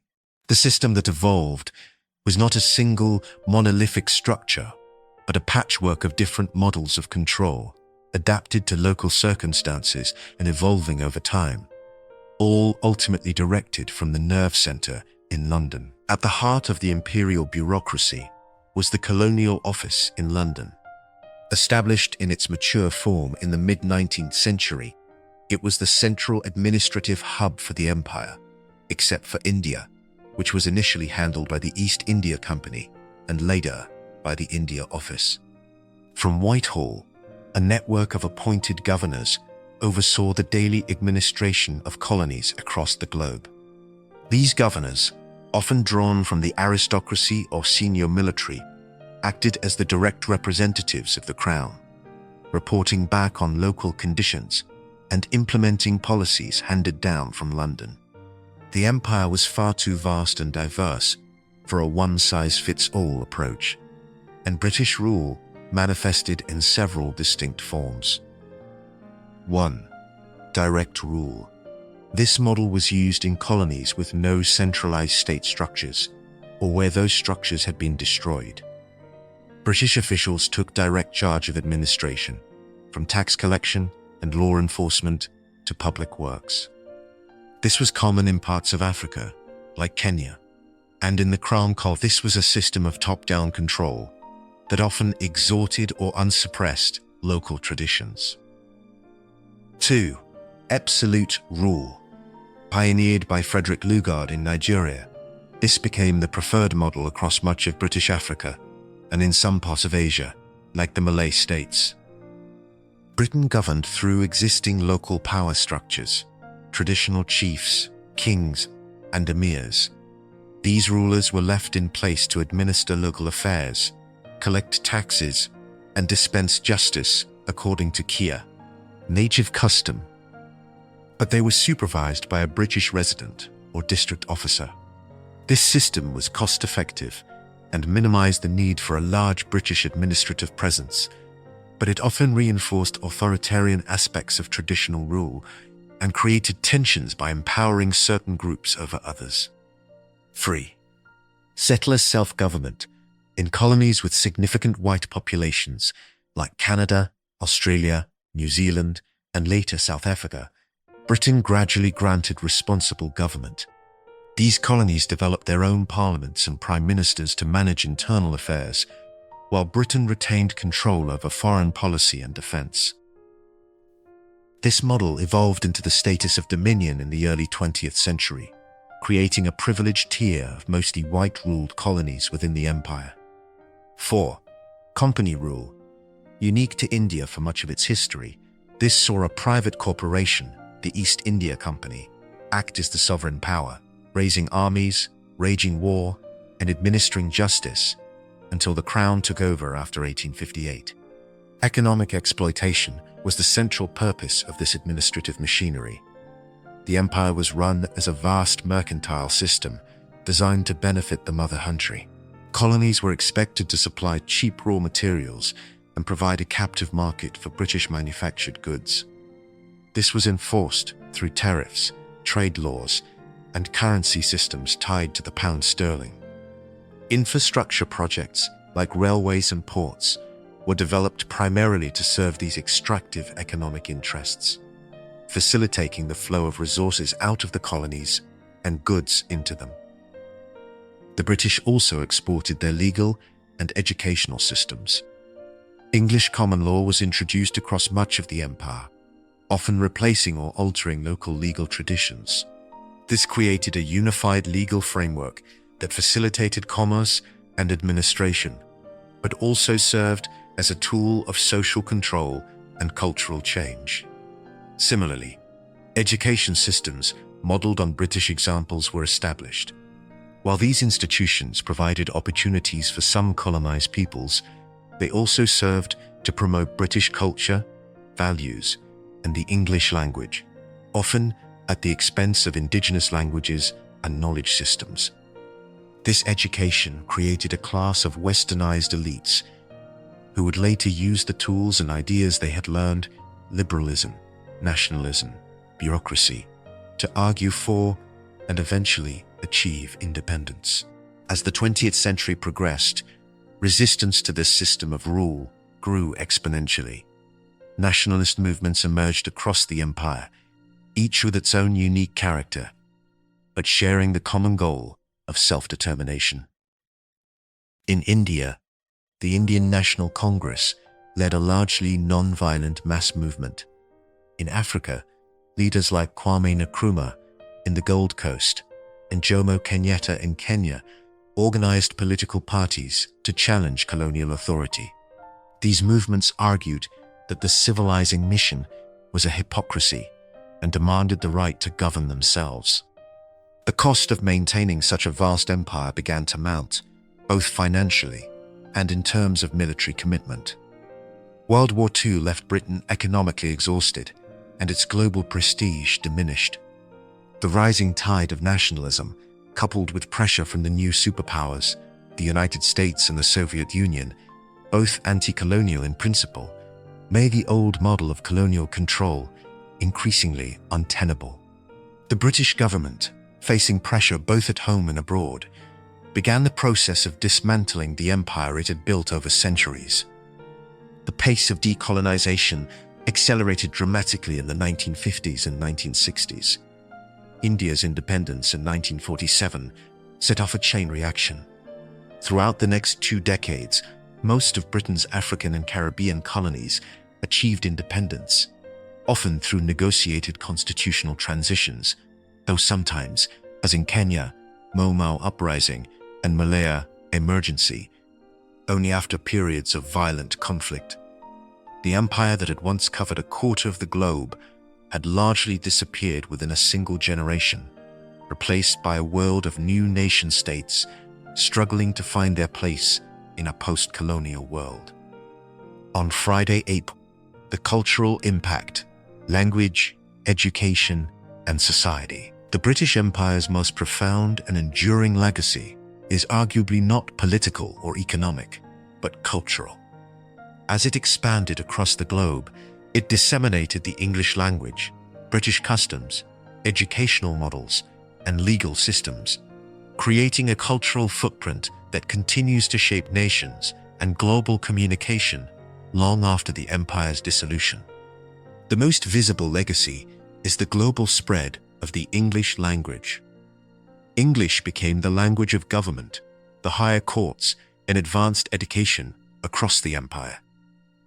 This was not an accident, but a deliberate policy. Lord Macaulay, in his famous 1835 Minute on Indian Education, argued for creating a class of anglicized Indians who would be interpreters between us and the millions whom we govern. This linguistic imperialism served administrative convenience and cultural control. Today, English remains an official language in over 50 countries, including giants like India and Nigeria. It is the primary language of international business, diplomacy, science, and aviation, a status directly inherited from the reach of the British Empire. Closely linked to language was the export of the British education system. Universities like those in Calcutta, Bombay, and Madras were established on the model of London University.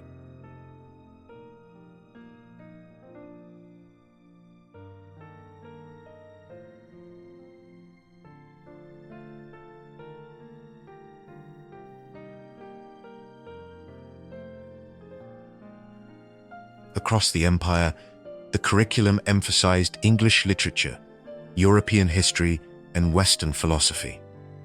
The public school ethos, emphasizing team sports, character building, and leadership, was exported to elite schools in the colonies.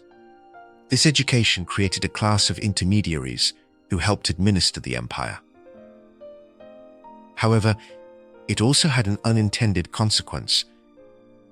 It gave the colonized elites access to Western ideas of liberty, democracy, and nationalism. Figures like Gandhi, Nehru, and Nkrumah were all products of this system and used its tools to dismantle the very empire that educated them. British cultural norms, from dress codes, suits and ties, to social etiquette in sports, were actively promoted and often adopted by colonial elites eager to advance within the imperial system. Cricket, in particular, became a lasting cultural export, a national passion in countries like India, Pakistan, and the West Indies. The game was seen as a vehicle for imparting British values of fair play and discipline. The architectural imprint of the empire is also visible in countless capital cities, from the grand neoclassical buildings of New Delhi to the colonial bungalows of Nairobi. American national activity played a significant role in this cultural transformation. Christian missionaries established schools and hospitals across Africa and parts of Asia, contributing to the spread of literacy and modern healthcare. However, these efforts were deeply intertwined with the project of cultural assimilation. Missionaries often sought to eradicate indigenous religions, languages, and social practices they deemed savage, viewing them as obstacles to conversion. This led to the erosion of traditional belief systems and the creation of complex, sometimes conflicted, hybrid identities. The cultural exchange, however, was not entirely a one-way street. As Britain extended its reach, it was itself influenced by the diverse cultures it encountered. New commodities flooded into Britain: Indian cotton, calico, chintz, tea from China and India, sugar and rum from the Caribbean. Chinese porcelain and design influenced British taste. Words from countless languages entered English: bangalow and shampoo. From Hindi to brew. The popularity of Indian curry is so ingrained in Britain that it is now considered a national dish. This reverse colonization of British culture enriched it, even as the empire sought to impose its own culture on others. Inevitably, this cultural imposition sparked resistance and cultural revival. Nationalist movements often consciously turned to local languages, religions, and cultural symbols as rallying points against British rule.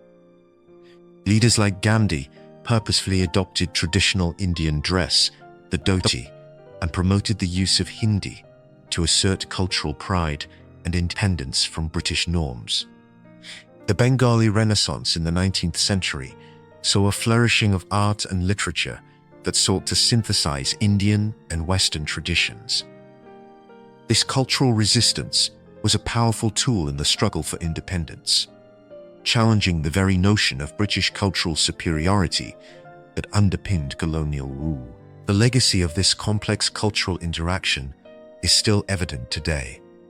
English continues to be a unifying language in multilingual former colonies like India and Nigeria. British-style parliamentary systems, civil services, and legal codes still form the basis of governance in many countries.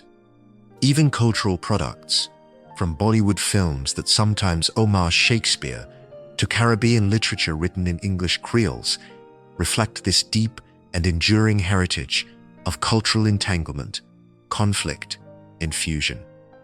The British Empire may be gone, but its cultural shadow stretches across the modern world. And across the moral, it's hell. All test the empire's influence on global trade.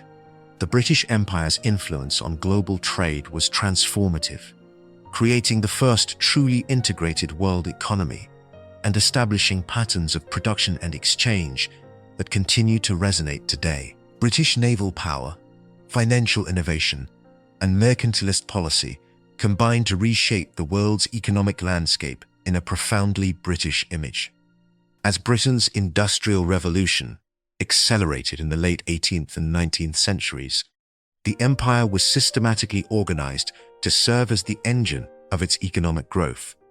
Colonies were slotted into specific roles within a global system. They were suppliers of cheap raw materials, consumers of British manufactured goods, and providers of strategic bases to protect the trade routes that connected it all. Cotton from India and the American South, wool from Australia, rubber from Malaya, palm oil from West Africa, and tea from Ceylon and India flowed into British ports. These raw materials were transformed in the mills of Lancashire and the factories of the Midlands into textiles, machinery, and other goods, which were then exported and sold across the globe, often back to the colonies themselves. This global system was made possible by Britain's unrivaled actual naval power. The Royal Navy's dominance, secured after Trafalgar, meant it could protect British merchant shipping on every ocean. It ensured the sea lanes remained open, suppressed piracy, and could be used to enforce British commercial interests, a practice that evolved into Dundalk diplomacy, where the mere threat of naval force could open markets or secure favorable trade terms from weaker states. Key trading hubs and cooling stations were acquired and developed to serve as the nodes of this global network. Singapore, founded by Stanford Raffles in 1819, was a brilliantly chosen free port that became the crucial entrepot for trade between Europe and Asia. Hong Kong, acquired in 1842, became the gateway to the vast Chinese market. Cape Town provided a vital stopover on the long route to India. These strategic points, along with others like Aden and Malta, ensured that British trade could flow smoothly and that the Navy could project power anywhere it was needed. A major step in structuring the global economy was Britain's adoption of the gold standard. By the late 19th century, with London as its financial centre, the gold standard created a stable international system for currency exchange and finance. It facilitated the dramatic growth of world trade by providing a universal measure of value. The pound sterling became the world's reserve currency, the preferred medium for international transactions, further cementing London's position as the centre of the global financial system. Extra-official projects were undertaken across the empire to enhance trade efficiency, though their primary purpose was to serve British economic and strategic interests. The railways built in India, while a technological marvel, were designed to transport raw cotton from the interior to the port of Bombay for shipment to England and to move British manufactured goods back into the Indian market. The Suez Canal, opened in 1869 and later purchased by the British government, shortened the sea route to India by over 4,000 miles, dramatically reducing journey times and costs, and further integrating Asian markets with Europe. British colonial policies were explicitly designed to favour British goods. The Navigation Acts of the 17th century, though later relaxed, established the principle that colonial trade should benefit the mother country.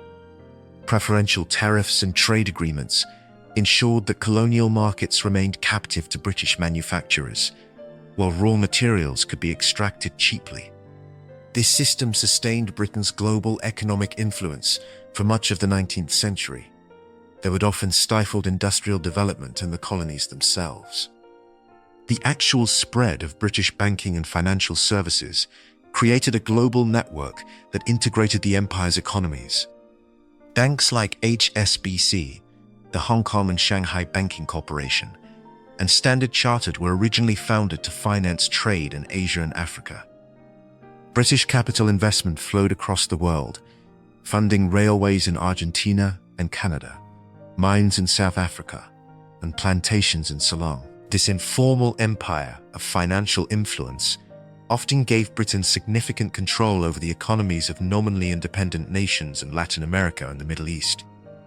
The British-designed global trading system reached its peak during the Pax Britannica, 1815 to 1914, a period of relative peace underwritten by the Royal Navy. This stability allowed for an unprecedented expansion of global commerce. However, this system also created deep economic dependencies and inequalities. Colonies were often locked into cycles of producing single commodities, making their economies vulnerable to price swings. The wealth generated was disproportionately accumulated in Britain, fueling its industrial development while often hindering it elsewhere. This British-centric world economy began to fracture in the early 20th century, with the rise of economic rivals like Germany and the United States, the disruption of World War I, and the Great Depression. However, the patterns of trade, the financial infrastructure, and the linguistic legacy of this era established the foundation for the modern globalized economy, making the British Empire a direct architect of the interconnected world we live in today. Talks, resistance, and rebellions. Challenges to British rule. The history of the British Empire is not merely a story of conquest and administration. It is equally a history of persistent and powerful resistance. Across continents and centuries, colonized peoples challenged British authority through revolt, rebellion, and organized political movements. These struggles, often brutally suppressed, gradually weakened the empire's foundations and ultimately paved the way for decolonization. One of the earliest and most significant challenges was the Indian Rebellion of 1857, known to the British as the Sepoy Mutiny. This was not a minor mutiny, but a widespread uprising that swept across northern and central India. It began with Indian soldiers in the East India Company's army, but quickly sparked a broader rebellion involving dispossessed princes, landlords, and peasants who had suffered under company land revenue policies. The rebellion was fueled by religious anxiety over British reforms and a deep-seated resentment of foreign rule. Its suppression was exceptionally brutal, with famous sieges at Delhi, Kanpur, and Lucknow. The rebellion's lasting impact was its sheer scale and violence, which shocked the British government into dissolving the East India Company and establishing direct crown rule, the British Raj, fundamentally changing the nature of British governance in India.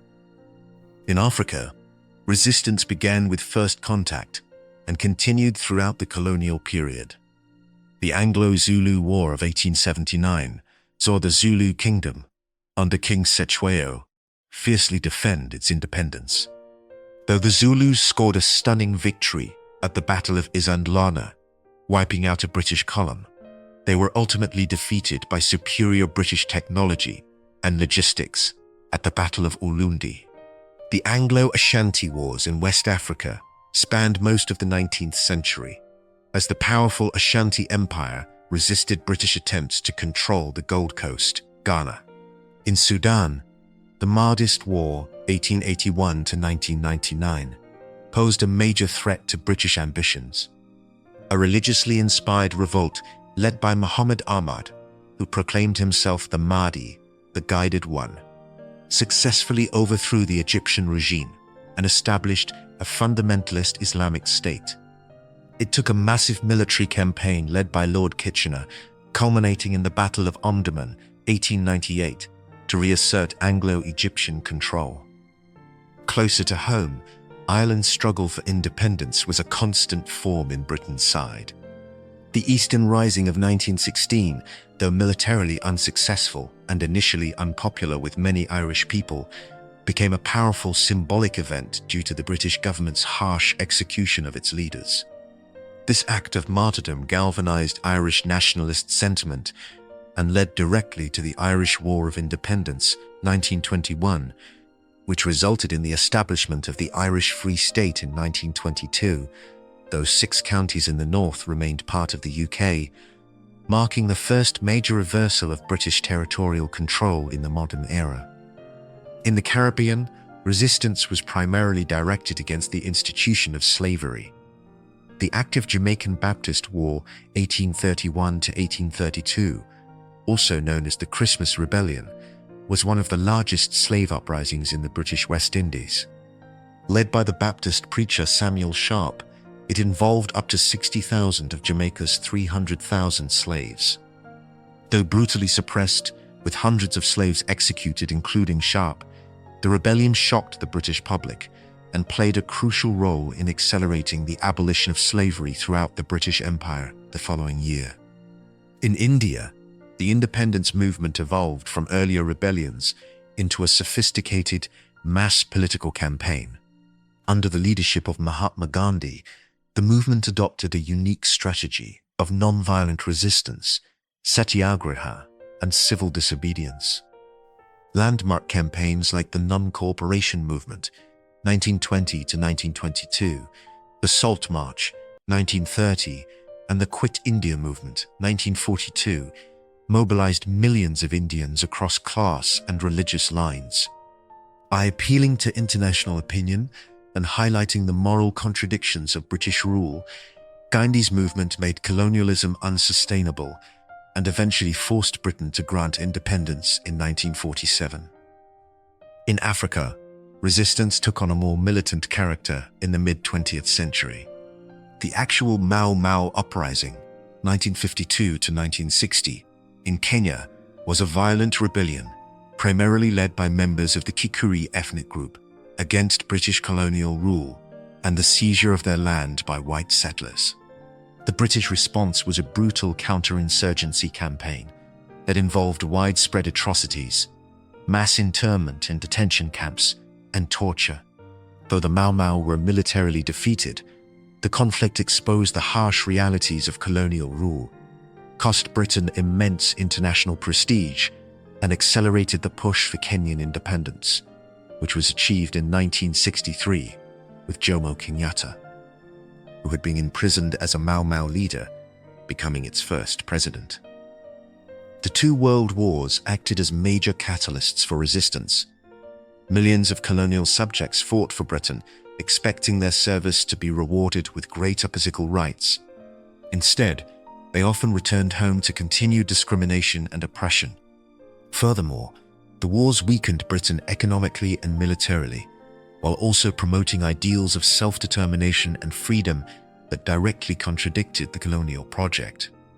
This combination of heightened expectations and a weakened metropole intensified demands for independence across the empire after 1945. These diverse acts of resistance, from full-scale military revolts to organized non-violent movements, were not mere footnotes to imperial history. They were central to its narrative. They constantly challenged the authority and legitimacy of British rule, drained its economic and military resources, and ultimately made the cost of maintaining the empire too high. The story of the British Empire is, therefore, a dialectic of control and resistance, where the will to dominate was constantly met with the determined struggle for freedom. Bubble time. The role of missionaries and religion. As the British Empire expanded its political and economic reach, a parallel spiritual conquest was often underway, led by Christian missionaries. These men and women, driven by evangelical fervor and a belief in the utmost bomb, civilizing mission, played a complex and often contradictory role, acting as agents of cultural change, providers of social services, and sometimes as critics of the very imperial system that enabled their work. Missionaries frequently arrived in new territories alongside or even ahead of colonial officials and traders. They saw their mission as twofold: to save souls by converting indigenous peoples to Christianity, and to civilize them by introducing Western education, medicine, and social norms. To this end, they established missions in remote areas, learning local languages, and creating written forms for previously oral languages in order to translate the Bible. The most tangible and lasting impact of missionary activity was the establishment of schools and hospitals. Mission schools became the primary source of Western education in many colonies, particularly in Africa. They taught literacy, arithmetic, and, of course, Christian doctrine. Similarly, mission hospitals and clinics introduced Western medicine to many areas for the first time, providing treatment for diseases and often improving public health. These institutions provided essential services that colonial governments were often unwilling or unable to provide, and they created a lasting legacy. Many of the best schools and hospitals in former colonies today were originally founded by missions. However, the missionary impact on indigenous cultures was profound and often destructive. Conversion efforts were frequently accompanied by a denigration of local religions, spiritual practices, and cultural traditions, which were labeled as C.E.R., C.R.S.R., and C.R.R.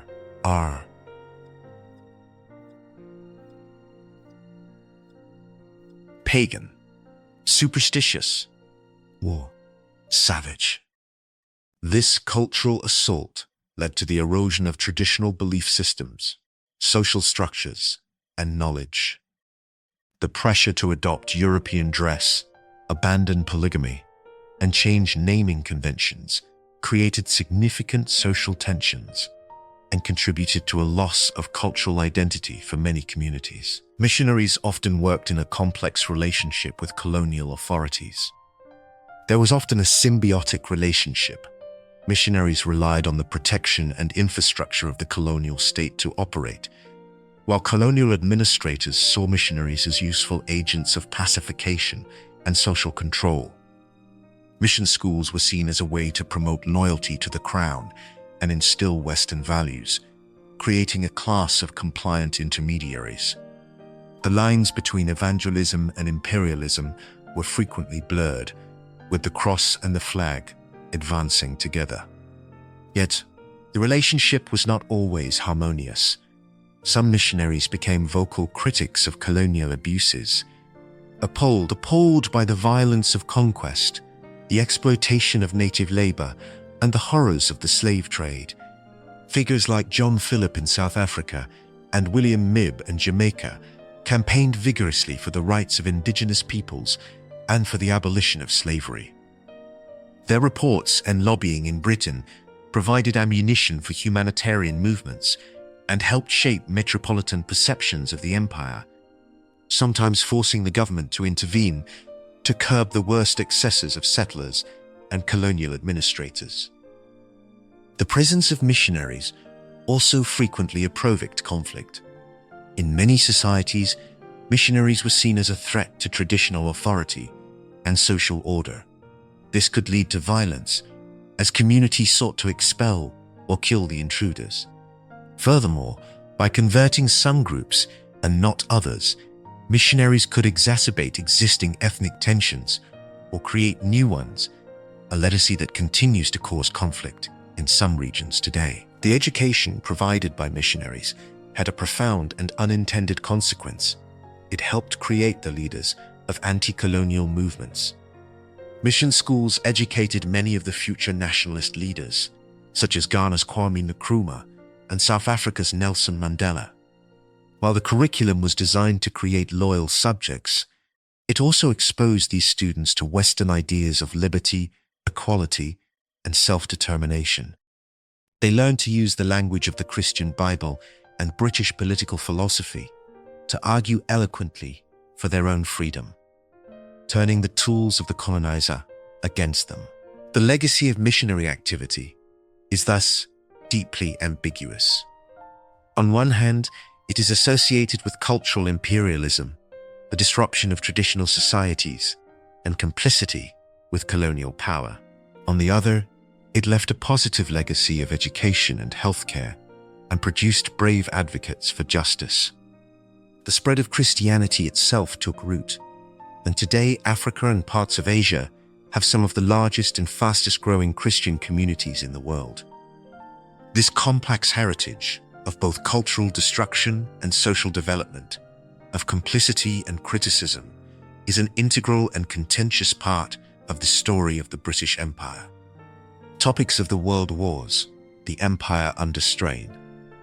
The two world wars of the 20th century were the great crucibles that tested the British Empire to its limits.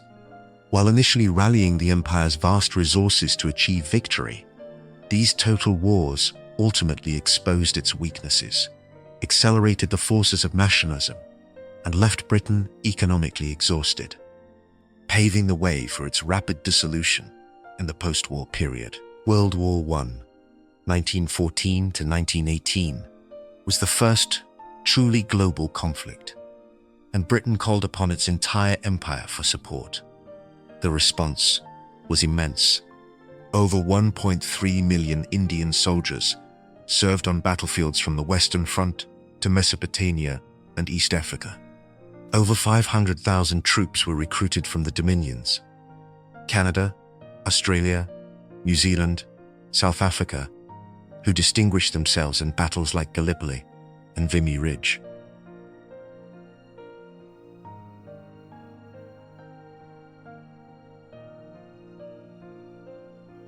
hundreds of thousands more came from Africa and the Caribbean, serving as soldiers and laborers. The empire also mobilized its vast economic resources, supplying raw materials, food, and munitions. India alone contributed over £100 million to Britain's war effort. This massive contribution came with an expectation of reciprocity. Promises were made, implicitly and explicitly, that loyalty and sacrifice would be rewarded with greater political rights and self-government after the war. The experience of the war itself was transformative for colonial subjects. Fighting alongside white men and seeing European brutality firsthand shattered the myth of white superiority that underpinned colonial ideology. Furthermore, the rhetoric of the war, that it was fought for the freedom of small nations and the principle of self-determination, resonated deeply in the colonies. The post-war settlement was therefore a profound disappointment. While the Dominions gained recognition as autonomous nations within the British Empire, formalized by the 1931 Statute of Westminster, India and other non-white colonies saw little meaningful change. The Government of India Act 1919 offered only limited reforms. Worse, wartime measures like the Rowlatt Acts were extended in India, and the Amritsar Massacre 1919, where British troops killed hundreds of unarmed Indian civilians, demonstrated that Britain was willing to use brutal force to maintain control. This broken trust fueled massive anti-colonial movements across the empire in the interwar years. The Great Depression of the 1930s further strained the empire. The collapse of global commodity prices devastated the economies of colonies dependent on exporting raw materials, increasing poverty and social unrest. Britain's focus turned inward to its own economic problems, and its ability and will to invest in or defend its empire diminished. World War II, 1939 to 1945, placed even greater demands on the empire and proved to be the final, fatal blow. Once again, the empire answered the call. Over 2.5 million Indian soldiers formed the largest volunteer army in history, fighting in North Africa, Italy, and Southeast Asia. African troops fought in the East African and Burma campaigns, and the Dominions contributed massively once more. Colonial territories became vital strategic assets, providing bases, supplies, and raw materials crucial to the Allied war effort. However, the war fatally undermined the moral and political foundations of the empire. The Atlantic Charter, 1941, signed by Churchill and Roosevelt, affirmed the right of all peoples to choose the form of government under which they will live. Although Churchill insisted it did not apply to the British Empire, colonial nationalists eagerly seized upon its principles as a promise of post-war independence. The war also exposed British weakness. The fall of Singapore in 1942 to the Japanese was a particularly humiliating blow, shattering the illusion of British invincibility in Asia. Japanese propaganda throughout Southeast Asia actively promoted the idea of, Asia for the Asians, encouraging nationalist movements. Furthermore, the economic cost of the war was catastrophic for Britain. It emerged from the conflict virtually bankrupt, deeply in debt to the United States, and with its industry and infrastructure worn out. It was simply no longer financially or militarily capable of holding on to its empire against determined opposition. And the war's end in 1945 found a world radically changed. The United States and the Soviet Union had emerged as the new superpowers, and both were hostile to old-fashioned colonialism for different reasons. A new international organization, the United Nations, provided a platform for anti-colonial voices. Most importantly, the subject peoples of the empire were no longer willing to return to the status quo. Veterans returned home with military training and a heightened desire for freedom. Nationalist movements, strengthened by the war, mobilized for a final push towards independence. The British Empire had triumphed in 2 world wars, but it was a Pyrrhic victory. The wars had drained its wealth, exposed its vulnerabilities, unleashed the forces of nationalism, and created a new world order in which colonialism had no place. The stage was now set for the rapid and often tumultuous process of decolonization that would unfold over the next 2 decades. Number 2.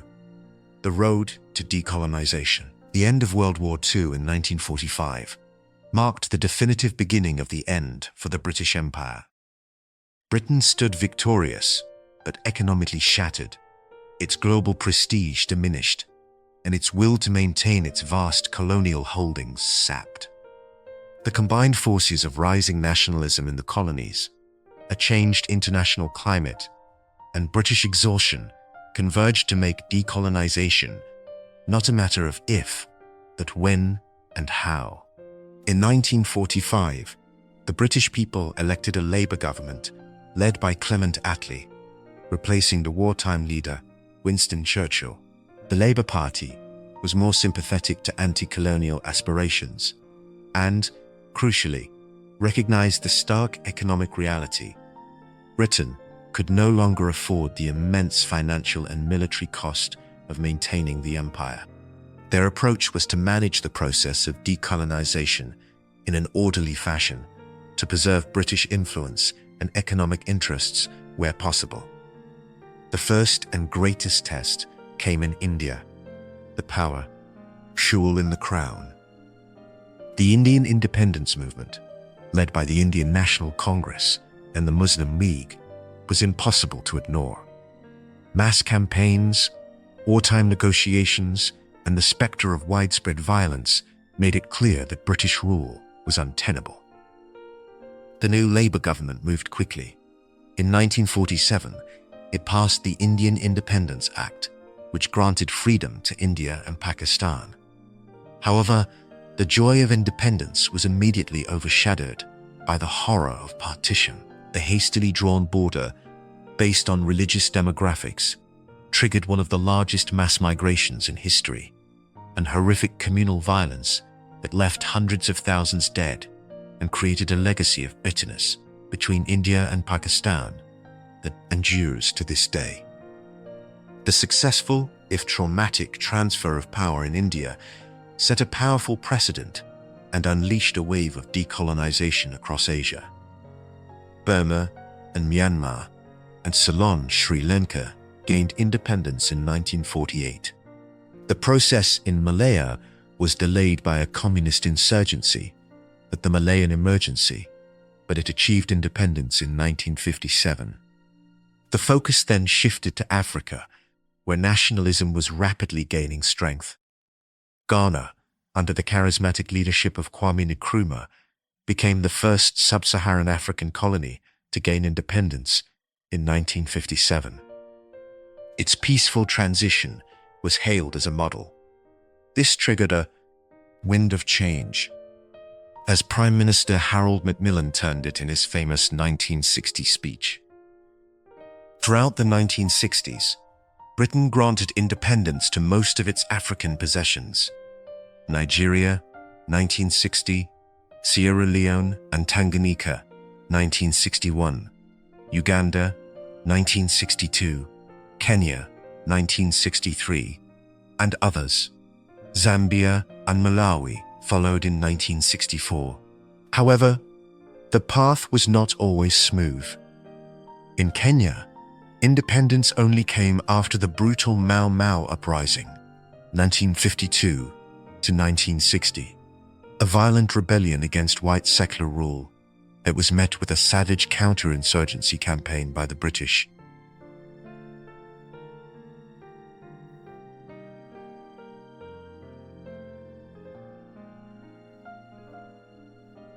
In southern Rhodesia, the white minority government, fearing majority rule, made a unilateral declaration of independence, UDI, in 1965, leading to a long civil war that lasted until 1980, when the nation finally gained independence as Zimbabwe. A major turning point, that exposed Britain's diminished global power was the Suez Crisis of 1956, when Egypt's President Nasser nationalized the Suez Canal. Britain, in collusion with France and Israel, launched a military invasion to retake it. The operation was a military success, but a colossal diplomatic failure. The United States, fearing Soviet intervention, applied immense financial pressure on Britain, forcing a humiliating withdrawal. The crisis proved that Britain could no longer act independently of the United States, and that the era of gunboat diplomacy was over. It accelerated the process of decolonization by demonstrating that Britain could not hold its empire by force. In the Caribbean, decolonization generally proceeded through negotiated constitutional reforms. Jamaica and Trinidad and Tobago led the way in 1962, followed by Barbados and Guyana in 1966, and other smaller islands in the 1970s and 1980s. By the mid-1960s, the vast British Empire had largely dissolved. In its place emerged the Commonwealth of Nations, a voluntary association of independent states, most of which were former British colonies. The Commonwealth was designed to maintain economic and cultural ties and provide a forum for international cooperation, preserving a shadow of the old empire's global reach. The process of decolonization was one of the most defining transformations of the 20th century. It was driven by an unstoppable tide of nationalism, facilitated by Britain's post-war weakness and shaped by the pressures of the Cold War. While many transitions were peaceful, others were marred by violence, partition, and unresolved conflicts.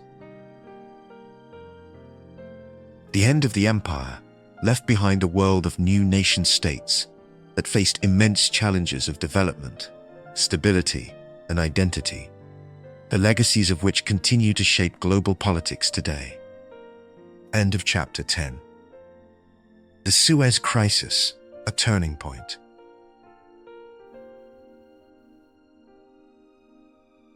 The Suez Crisis of 1956 stands as one of the most significant and humiliating episodes in post-war British history.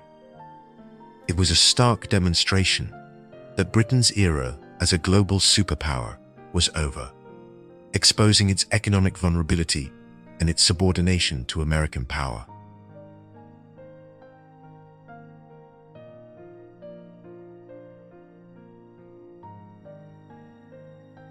Tellys accelerate on. A full statement.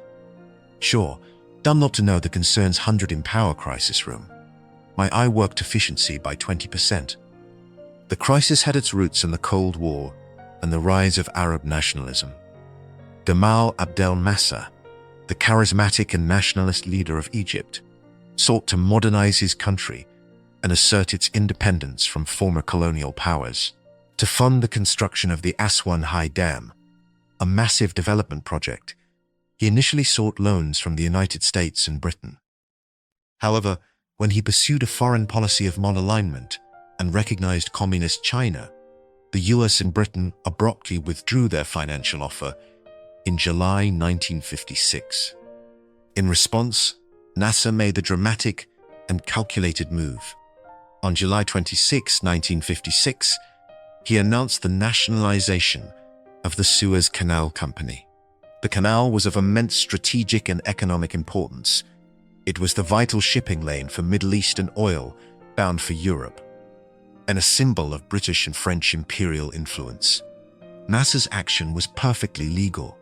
The company was an Egyptian entity, but it was seen in London and Paris as a direct challenge to their prestige and interests.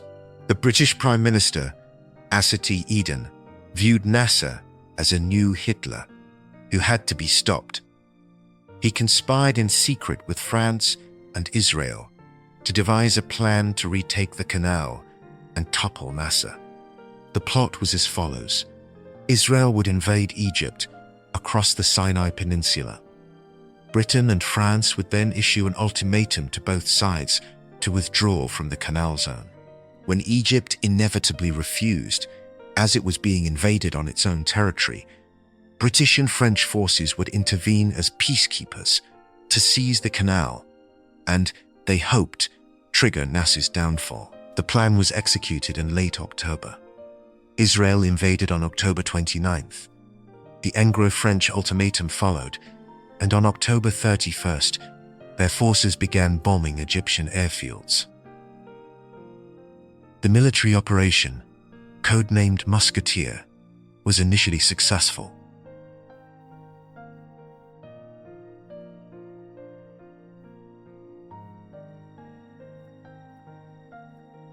Politically and diplomatically, however, it was an unmitigated disaster. The operation was launched without consulting the United States, which was in the final days of a presidential election. President Dwight D. Eisenhower was furious. He saw the action as a reckless throwback to 19th century colonialism that would alienate the entire Arab world and push them into the arms of the Soviet Union. The Soviet Union, seeking to exploit the situation, threatened to launch rocket attacks on London and Paris if the invasion did not stop. Most crucially, the United States applied devastating economic pressure. It refused to support Britain's application for an emergency loan from the International Monetary Fund and threatened to sell the US government's holdings of British pounds, which would cause the currency to collapse.